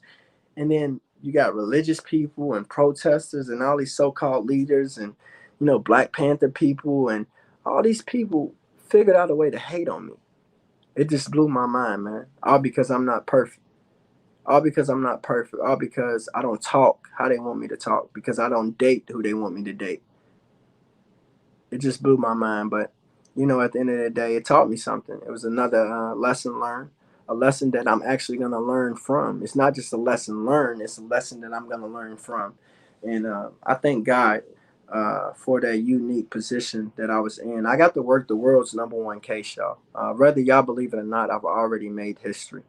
Now, I'm already going down in the history books. It's just going to be in the honest history books. There's not a lot of honest history books out there, but I've already made history. Everybody who's honest and who's paid close attention to the Breonna Taylor case, everybody knows I was the MVP of the world's #1 case. Everybody knows. Everybody knows it was me who released the body cam footage when they told the whole world that there was no body cam footage. Everybody knows that I laid my life on the line. Everybody knows I stood up to Grandmaster Jay and I called him out for his corrupt ways. Everybody know I'm the one who stood up to the corrupt people here in Kentucky as I live here. And I ain't got nobody surrounding my house with guns and no escorts like Tamika D. Mallory. I did it all. I did it all with just God and my girlfriend on my side and Team Kendrick. I did it all. I stood up and I fought. And some way, somehow, these people figured out a way to hate on me. But that's what makes the haters so unique, because they're strategic with their craft. Even when you figure out as a Black man with no college degree, no legal experience, even when you make it to the world's #1 case and you are the MVP in the world's #1 case as a Black man, a hater is still going to be strategic and committed to figuring out a way to hate on that. Man, you gotta love these haters, man. They're gonna figure out a way to hate on anything. On anything. They don't care what it is. They're gonna figure out a way to hate. I went back and I looked at some of the comment sections, y'all, when I first started doing interviews, and I screen record them because I noticed a lot of people are taking their stuff down, especially stuff they did with me, because they're about to be caught up in a lot of bullshit. But I got every show screen recorded that I've been on. I got everything, comments and everything screen recorded. I'll record every damn thing. But I look at how these haters in the comment section, their first comments about hate. Then when it looks like I'm headed towards the direction of success, they start riding the fence, playing the fence. Then as soon as they get an opportunity to hate, I said, man, this is amazing, man. And it's people with the same color skin as me. Blows my mind, y'all. Blows my mind. But at the end of the day, we're going to be all right. We're going to be okay. God is good. He's awesome. Haters are going to be haters. Kendrick going to be Kendrick. But thank God for Kwame Brown, y'all. Wasn't it a breath of fresh air for all the people who truly support me? Wasn't Kwame Brown the best thing that ever happened to me, y'all? Because y'all know who I was before Kwame Brown was doing what he was doing. Y'all know what I was doing. And then to see somebody pretty much do what I was doing and get rewarded for that, and then just blow up as the #1 thing on the internet, Lord have mercy. I said, God, what have you put before me? Why did you put before me this great, perfect example? Lord have mercy, man. Shout out to Team Far Emoji, man. I ain't been looking at the comments, man. Let me check out the comments, man. Let me see what y'all talking about, man. Y'all know I don't really get into the comment section. I go back and I'll look at the comments after the show, but I normally don't look at them because I feel like, there's people who will try to throw you off your game plan, people who will get to you and try to trigger you. So I stay away from the comment section. But what up, Pinky? I see you in the building. Shout out, Pinky. She's an original Team Kendrick supporter. Man, gotta love Pinky. Shout out to everybody, man. I see James Brown. Is that the real James Brown? Huh? Shout out to James Brown. For those of y'all who are confused about the KKK, I created a shirt. It was a strategic shirt. It was a shirt that can make that I purposely did it for people to talk crazy about it. If y'all confused about the KKK, it stands for Kendrick, Kwame, and Kanye. That's what the KKK is. And those are three people, myself, Kanye West, and Kwame Brown, that I think tried to open up the eyes of the people, tried to stand up for the people, but at the same time, they made us. They made it like we hate black people, but at the end of the day, it's nothing like that. So I gave the KKK a new brand because it's three people that I feel like don't say what they want to say, whether they're right or wrong, and don't care about uh, you know, being corrected or being right, and the world hates you. We just say what's right, y'all. There's three people that I got a lot of respect for. I don't agree with everything that Kwame say. I don't agree with everything that Kanye say, but I do agree with their basic morals and principles as men. And at the end of the day, I think it's dope that I rebranded KKK. I think white people they steal everything from us, and I think with me, coming up with the KKK shirt that I came up with, I think it's dope because at the end of the day, what it does is it gives something that has such a horrible vibe and terrible name, and it gives it new life, and it stamps it with that blackness. It's just like the word nigga. Now, a lot of people they don't want to say the word nigga, but I'm not one of them people. I think it's dope. I think it speaks to black power. The fact that we can take a word that was so, it just had so much hatred and history and negative energy behind it, and then we turn it into something dope. I think it's a form of black power. And I think we need to realize, okay, we took this word and made it that. Now let's do something else with our black power. And y'all must understand that's what white supremacy do. They pretty much take everything that's black and then they turn it into, they put their white stamp on it. Why not, hit them with their same recipe? So for those of y'all who see that KKK, I just want y'all to know that's what it is. It's a shirt that I made. I've wore it a few times. You might see me with it on tomorrow. I might put it on for y'all tomorrow. And it's a shirt that at the end of the day, it's controversial. It is because the letter's KKK. But at the end of the day, my name starts with a K. Kwame Brown's name starts with a K, and Kanye West's name starts with a K. There you go. That's what it is. Kendrick, Kanye, and Kwame. It's dope. I love it. You can hate it. Oh well. Talk about it. Make me go viral. Take a picture of my shirt and make me go viral. It's controversy. It sells. Push the share button. It is what it is. But back to the hey, I see the haters is in the building. I won't say his name, but because they love when people say their name.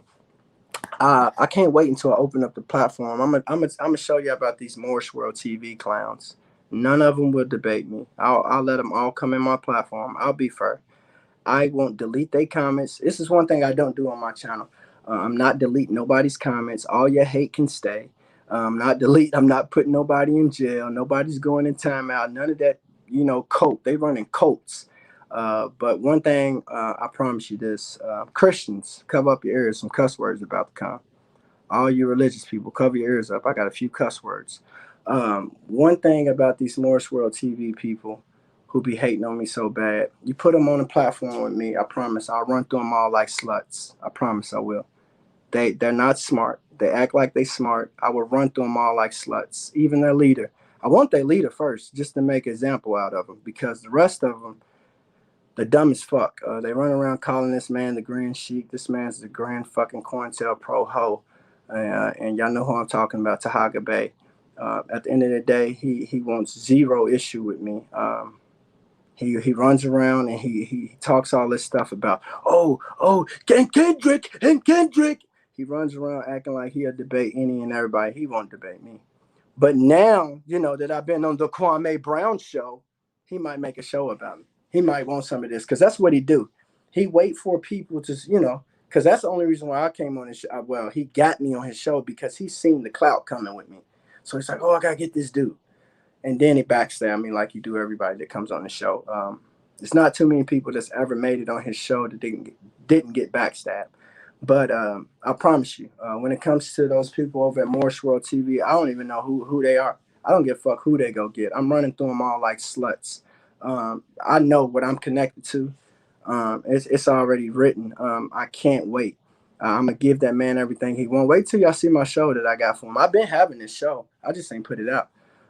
Because I'm going to wait until the masters come. It's over before it gets started, y'all. It's over before it gets started. A lot of people don't know that I actually got some family in Baltimore. And I'll just be quiet. All right, I'm gonna leave it right there, y'all. At the end of the day, it is what it is, y'all. Everybody got dirt, and don't start fights with people or talk about people if you don't want people to expose you and who you really are and what you really are. So at the end of the day, just know this, man. It is what it is. They dare come. I will handle them. I'm gonna run through them like sluts. And after I'm done with their little grand chic, I want him first. After I'm done with him, I'm gonna say who's next, and then all of them can come on. I will run through them like sluts. Them people are running a coat. All they do is block comments. How you gonna be grown ass men and women and y'all scared of fire emojis, y'all? When my team, when my Team Kendrick goes over and drop fire emojis, and they listen, they delete the fire emojis in the Morris World TV comment section. They scared of them. If you say my name, delete. That's a code. If you say anything against that dude that calls himself the Grand Sheep, baby, bring me my potato. I'm gonna show y'all what he look like. If y'all see this long face motherfucker, anytime you see this long faced dude and you stand against him, delete, timeout, block. They running a full-fledged code. I got all the screen recordings, evidence, and proof. I will show y'all where the hating started at. They was jealous of me, especially the moderators. They've been jealous of me since I came on the show. That very first comment, jealous. I said, what in the hell?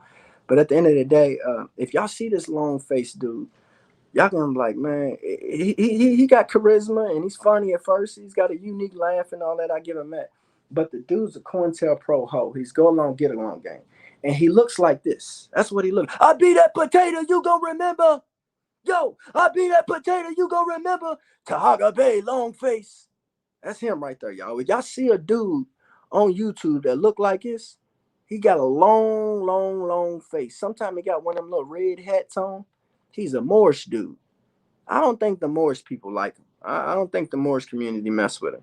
But he got a long face. Everybody drop the potato emoji. I be that potato, you gonna remember. That's what he looked like, y'all. So if y'all see a dude on YouTube with a face like it, stay far away from him. He a COINTELPRO hoe. He's a COINTELPRO hoe. The dude listened to white supremacists. A white supremacist hit him up and give him some information. He'll jump on the channel and repeat it. Has no fucking clue what he's talking about. He tried to use me. Then he tried to claim that I came on his show and kept talking about the same thing. That's a lie. Go watch every show. I got them all. Go watch them. That's a lie. The dude is a COINTELPRO hoe, and all these little people you see in the comment section that's hating, that's his code. He got a bunch of see, this is Tahaga Bay, the potato.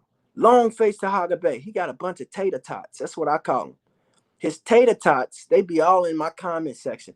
Believe it or not, y'all, when I was on Kwame's show early today, that was one of his tater tots that was on the thing. And Kwame handled them so perfect. It was beautiful. Dude tried to hate on me. The same dude that told me he was gonna hit me in my mouth on that show.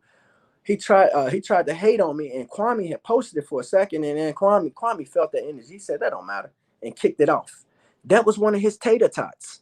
So I'm glad that y'all know that this COINTELPRO go along, get along game, COINTELPRO hoes is real. And I'm glad they got to expose themselves on Kwame's show because I'm telling you, when y'all get a hold of this potato face dude, this long face Tahaga Bay, I'm telling y'all, he is that potato y'all gonna remember. Long face Tahaga Bay, y'all. I'm gonna destroy him, y'all. He think he's so funny. He think he's so crafty. He think he's so smart. Oh, I'm gonna destroy him, y'all. I want to talk more science with him, y'all. Can we have a more science conversation? Like tomorrow. I want to talk it tomorrow, y'all.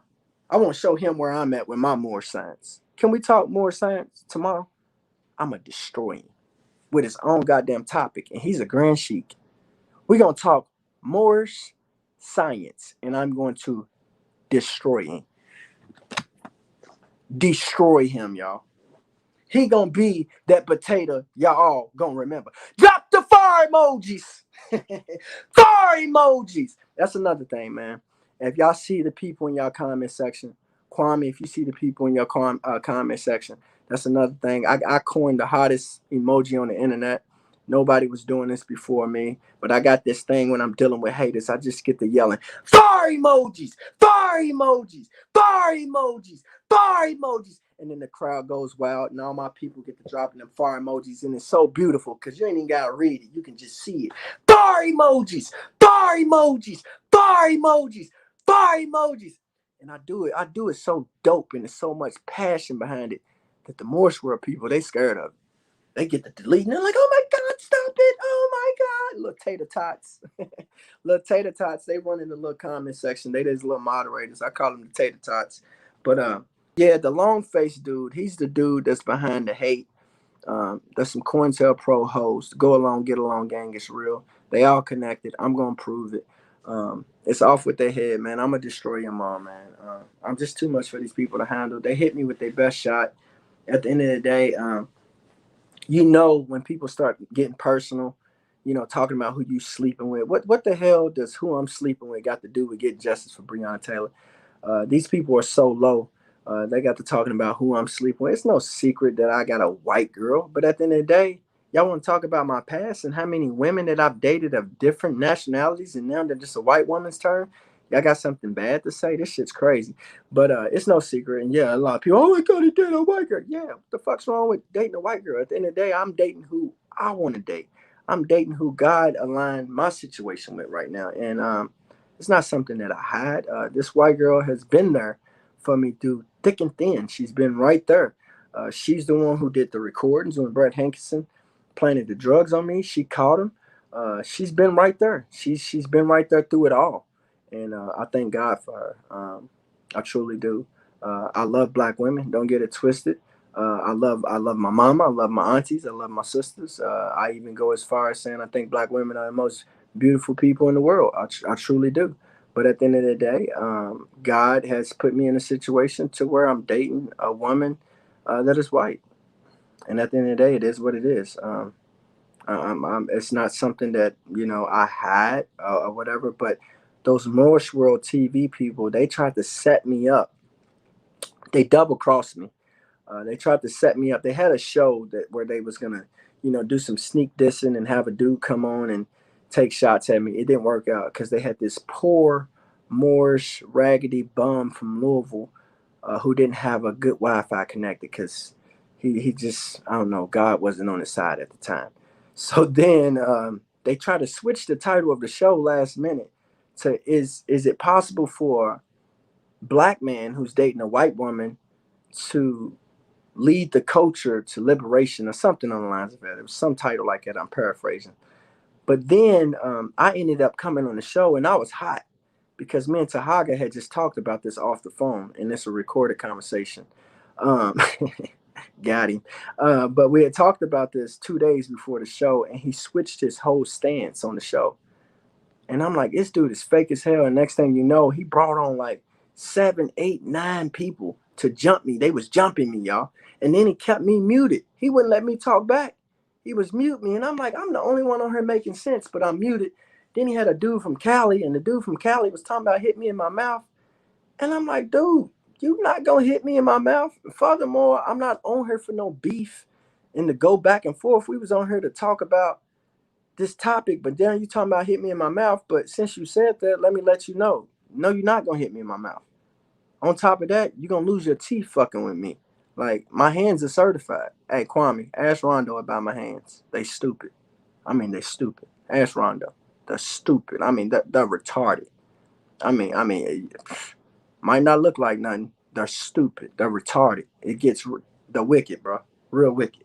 But at the end of the day, they tried to set me up, and then the way I, you know, he kept putting me on mute, so I just hit him with the fire emojis, fire emojis, fire emojis, and that was my last words on that show was fire emojis, and they scared of that. Every time somebody from you know Team Kendrick go over and they yell out fire emojis, long face Tahaga Bay, he makes his little tater tots delete the comments, man. Put people in timeout, man. He got all my people in timeout, man. It's just crazy, y'all. But he definitely is a clout chaser. Now that I've been on Kwame's show, he messed around and started throwing my name out there because that's what he do. He's definitely a clout chaser. I think he's gay too. I'll be all the way honest. I think he got a crush on Grandmaster Jay because that man been talking about Grandmaster Jay since Grandmaster Jay came out, and Grandmaster Jay is not even relevant no more, y'all. Like, don't nobody care about no Grandmaster Jay. I think the Grand Sheik is gay. He looked like Wendy Williams. I heard him and Wendy Williams was the same person. I don't know, but they both do got long faces. I don't know. Let me pull it up. Let me show you. They both got long. Man, I ain't gonna do that to Wendy. How you doing, Wendy? I ain't gonna do that to Wendy, but he does look like Wendy. How you doing? But at the end of the day, he got a very, very, very, very, very, very, very long face. I mean, the man's face is long. He got a long face. Wendy ain't gonna be too mad. It wasn't a joke towards her. It's a joke towards Tahaga. He got a long face. Everybody jokes on Wendy. That wasn't that bad. But y'all see this long face? Go look up Tahaga Bay Morris World TV. Screenshot this. He looked dead like this potato. I'm gonna build a little red hat and I'm gonna put it on her, and I'm gonna get a little blue fitted hat with a 7. I'm gonna get you some outfits, boy. All right. A little long face. It's my favorite potato. I'll have this potato for eternity, y'all. Long face to hot. Drop the potato emoji, Team Kendrick. Give me potato emojis, man. Hit the potato emojis one time, y'all. We having a good night, right? I got y'all up late. What time is it, man? All right, it's going on 2 o'clock in the morning, man. Drop the potato emoji, man. Long face. Top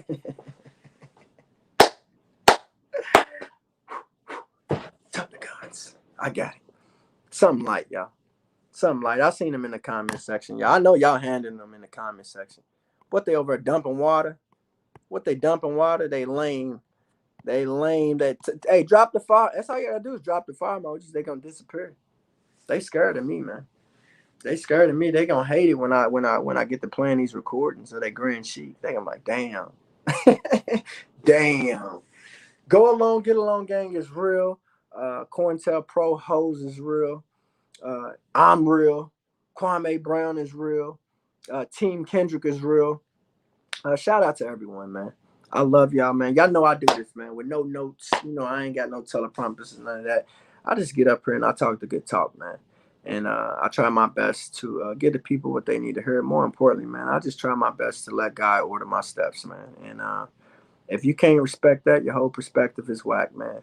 It's that simple, man. It's that simple, man. And at the end of the day, I just want to say, man, Team Kendrick, I love y'all. Man, y'all acting a fool in the comments. I can't wait to go back and read this. I can't wait to go back and read this. But look, y'all, what I'm trying to figure out is what does these people do for a living? The little tater tots, because they be in everybody's comment section all day long. So what are y'all, professional COINTELPRO hoes? Is that what y'all do? Y'all just get paid to go attack and make up lies on people? Let me see something. Do any of you COINTELPRO hoes got anything truthful to say about me? Y'all got some true hate? Let me hear some true hate. Let me see something. Let me see. Let me force their hand real quick. Y'all got any true stories about me? You COINTELPRO hoes? Say something true. These niggas just be making up lies, y'all. That's all they do is lie. That's all they do is lie. Yeah, that nigga crazy. He think he better. He's arrogant. He dated Becky. Okay. Anything else? Because last time I checked, I ain't never was interested in asking y'all who y'all sleeping with behind closed doors. Hold on. What? I got paid $5K to come here. That sounds about right. You probably did get paid $5K in views. You clown. What, you come get you some sound bites to put on the show? You won't come on here? Cause a lot of these people, I don't even think they real, man. They never show their face. They straight clown. They come on here. I'm gonna let them talk. Then after they finish talking, I'm gonna let them make whatever point they want to make. All right, okay. Then I'm gonna destroy them. I'm gonna take them into deep waters and destroy them. I'm saying, hey man, put your flotation device on. You got your flotation device? I'm gonna take them in deep waters and drown them, y'all. I do it every time. Wait until y'all see the secret stuff that I was doing when I was on Tahaga Bay show. There's some secret messages going on the show. Some of y'all got them, but I was doing some secret messages because I knew they was setting me up. Man, I'm so goddamn slick, y'all. Wait until y'all find out what I did, y'all. Straight expose these people, man. Straight expose them. Wait until y'all see the first words I said when I went on that show. Oh my God. I was so prepared. God is so dope, man. Y'all gotta love it, man. But anyway, man, I thank God for the haters tonight because I was only gonna stay on for like an hour. So it's been an hour and 47 minutes. So let's see if we can make it to the 2 hour mark, so I get me a solid little 2 hours in. And, I've been having like 50 people on the whole time, that's what it's all about. Watch hours and progress or whatever. So let's, matter of fact, it's what I'm going to do.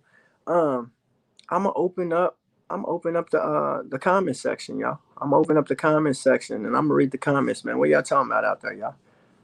I ain't gonna fool with the tater tots no more. Team Kendrick, what up? We got any people from out of town in here? If y'all from another state, man, drop y'all state, man. I like to see exactly, what we got going on in here. See if we getting the word out. Cause my whole goal, y'all, my whole goal is to get this word out outside Kentucky. That's my goal, y'all. At the end of the day, that's my whole goal. So at the end of the day, if y'all from out of town, man, let me see. Let me see what y'all talking about.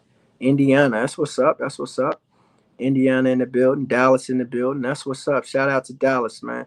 Oklahoma City. Okay, that's a new one. Shout out Oklahoma City. Hey, do me a favor. Spread the word in Oklahoma for me, please. That's a city that I haven't seen. That as far as cities that support me. Shout out Oklahoma, Florida in the building, Carolina, South Carolina. That's what's up. Alabama, Roll Tide. That's what I'm talking about. Florida, that's my second favorite football team, man. I'm a big time Louisville fan, but Florida's something about that Gator.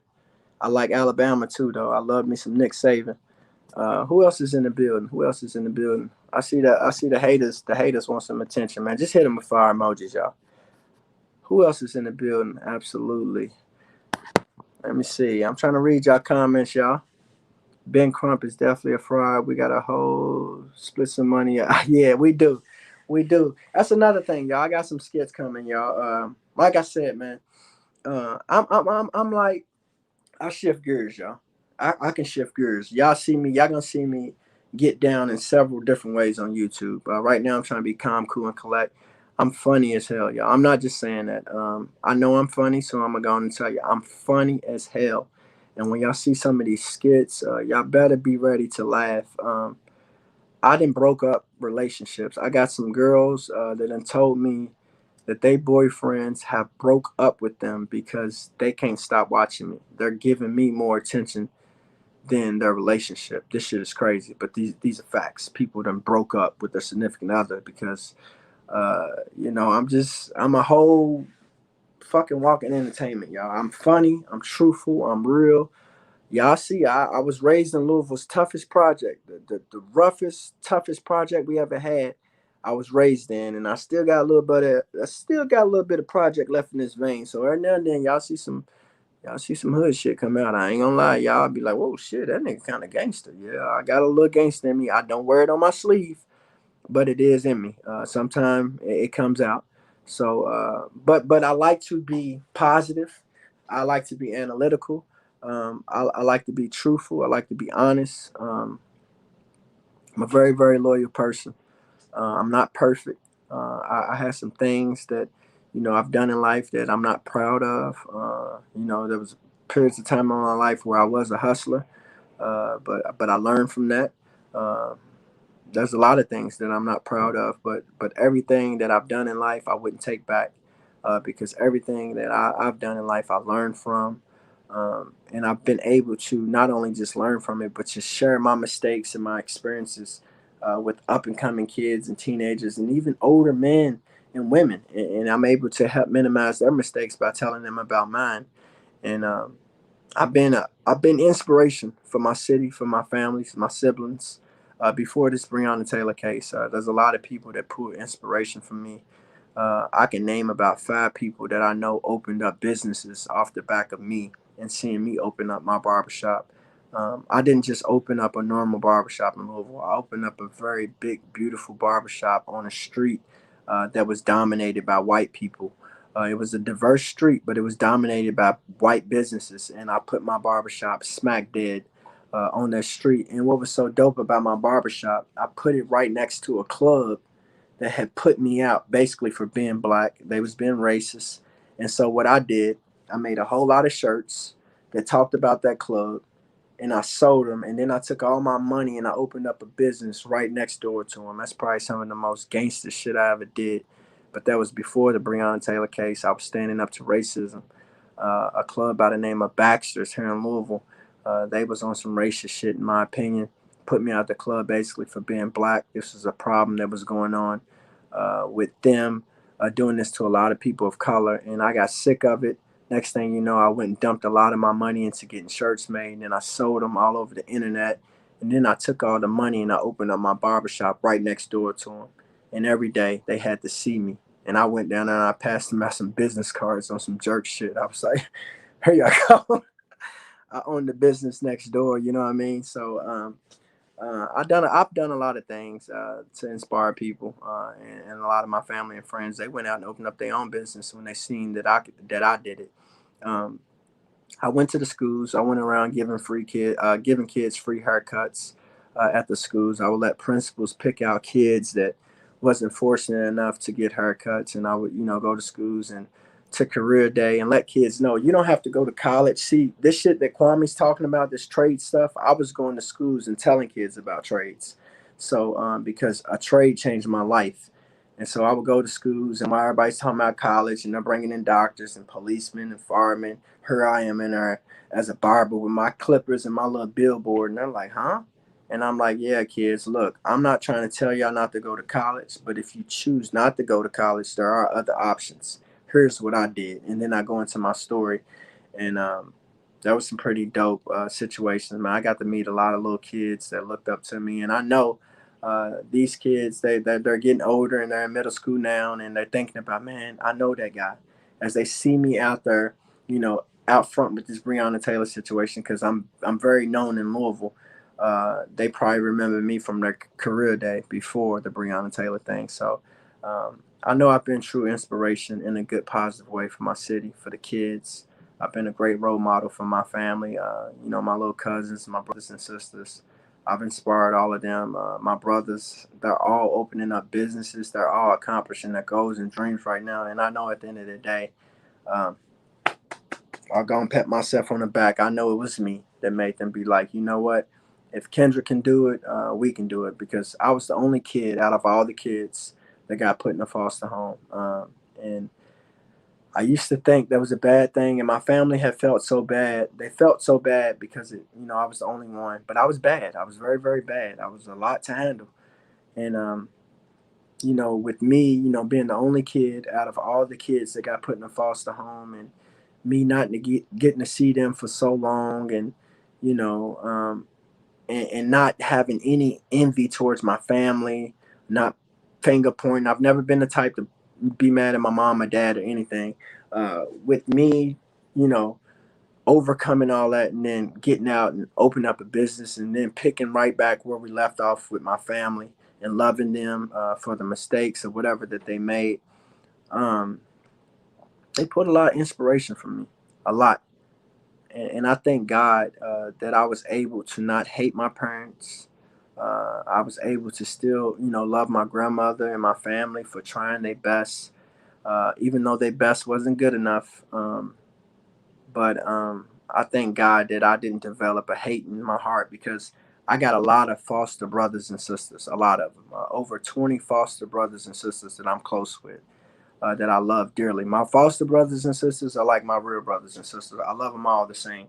But a lot of them, they got hate in their heart for their parents. And I thank God that I'm not like that.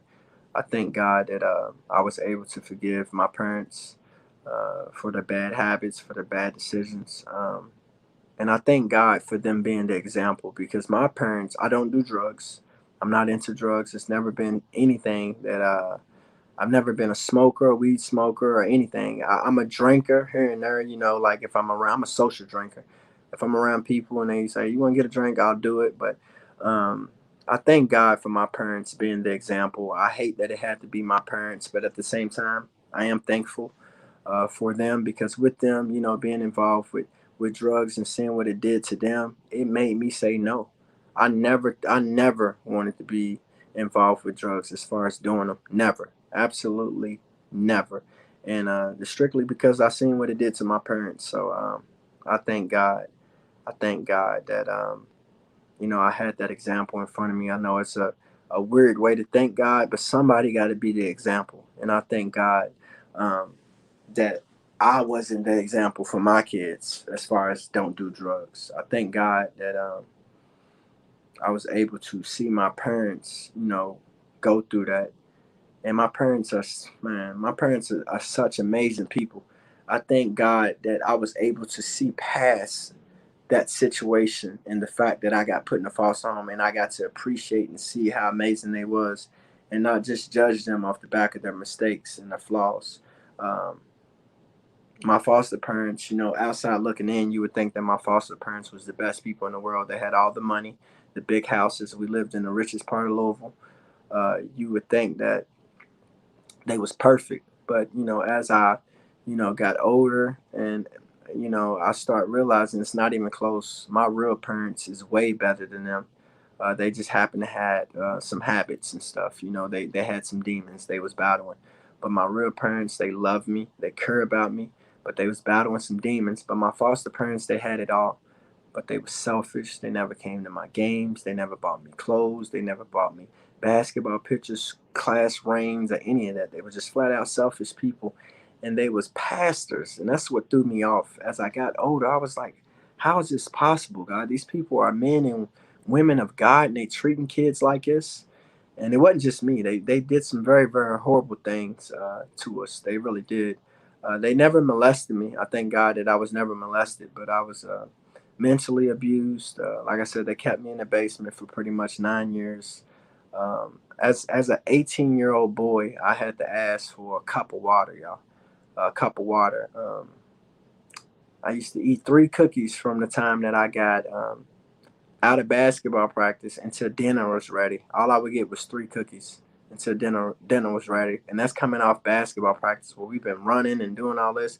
3 cookies until 9 o'clock, and sometimes dinner wouldn't be ready until 10 o'clock.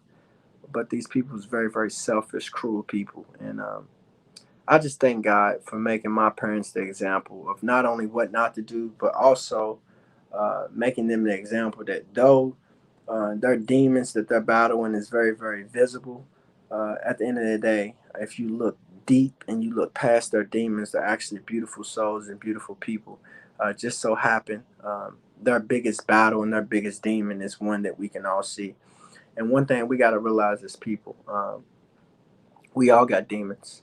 I used to have a very, very bad gambling habit. I blew over $100,000 in a year at the casino. I blew hundreds of thousands at the casino. Honestly, I should have way more than what I got, but a lot of my money I blew at the casino.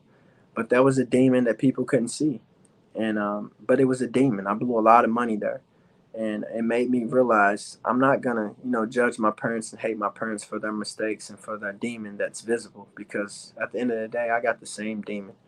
I was fighting a demon too. You know what I mean? Not the identical same demon, but I had a demon too, and we all got demons.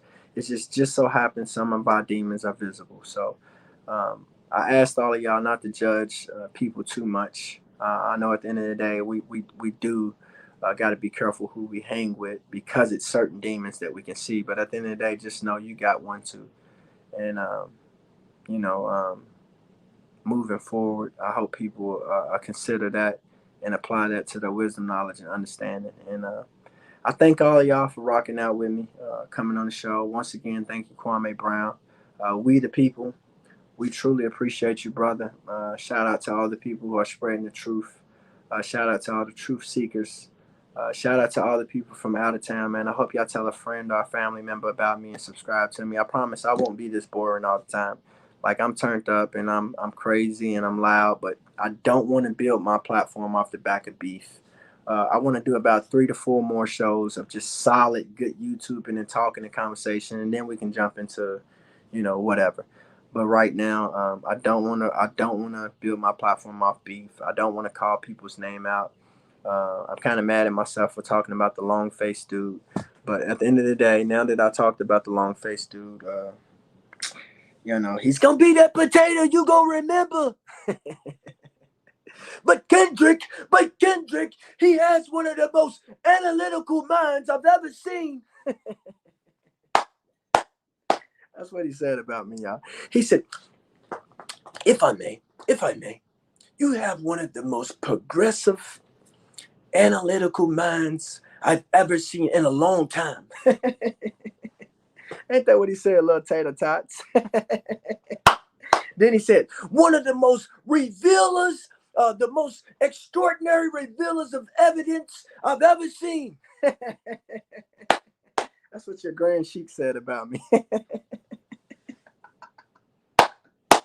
It is what it is, man.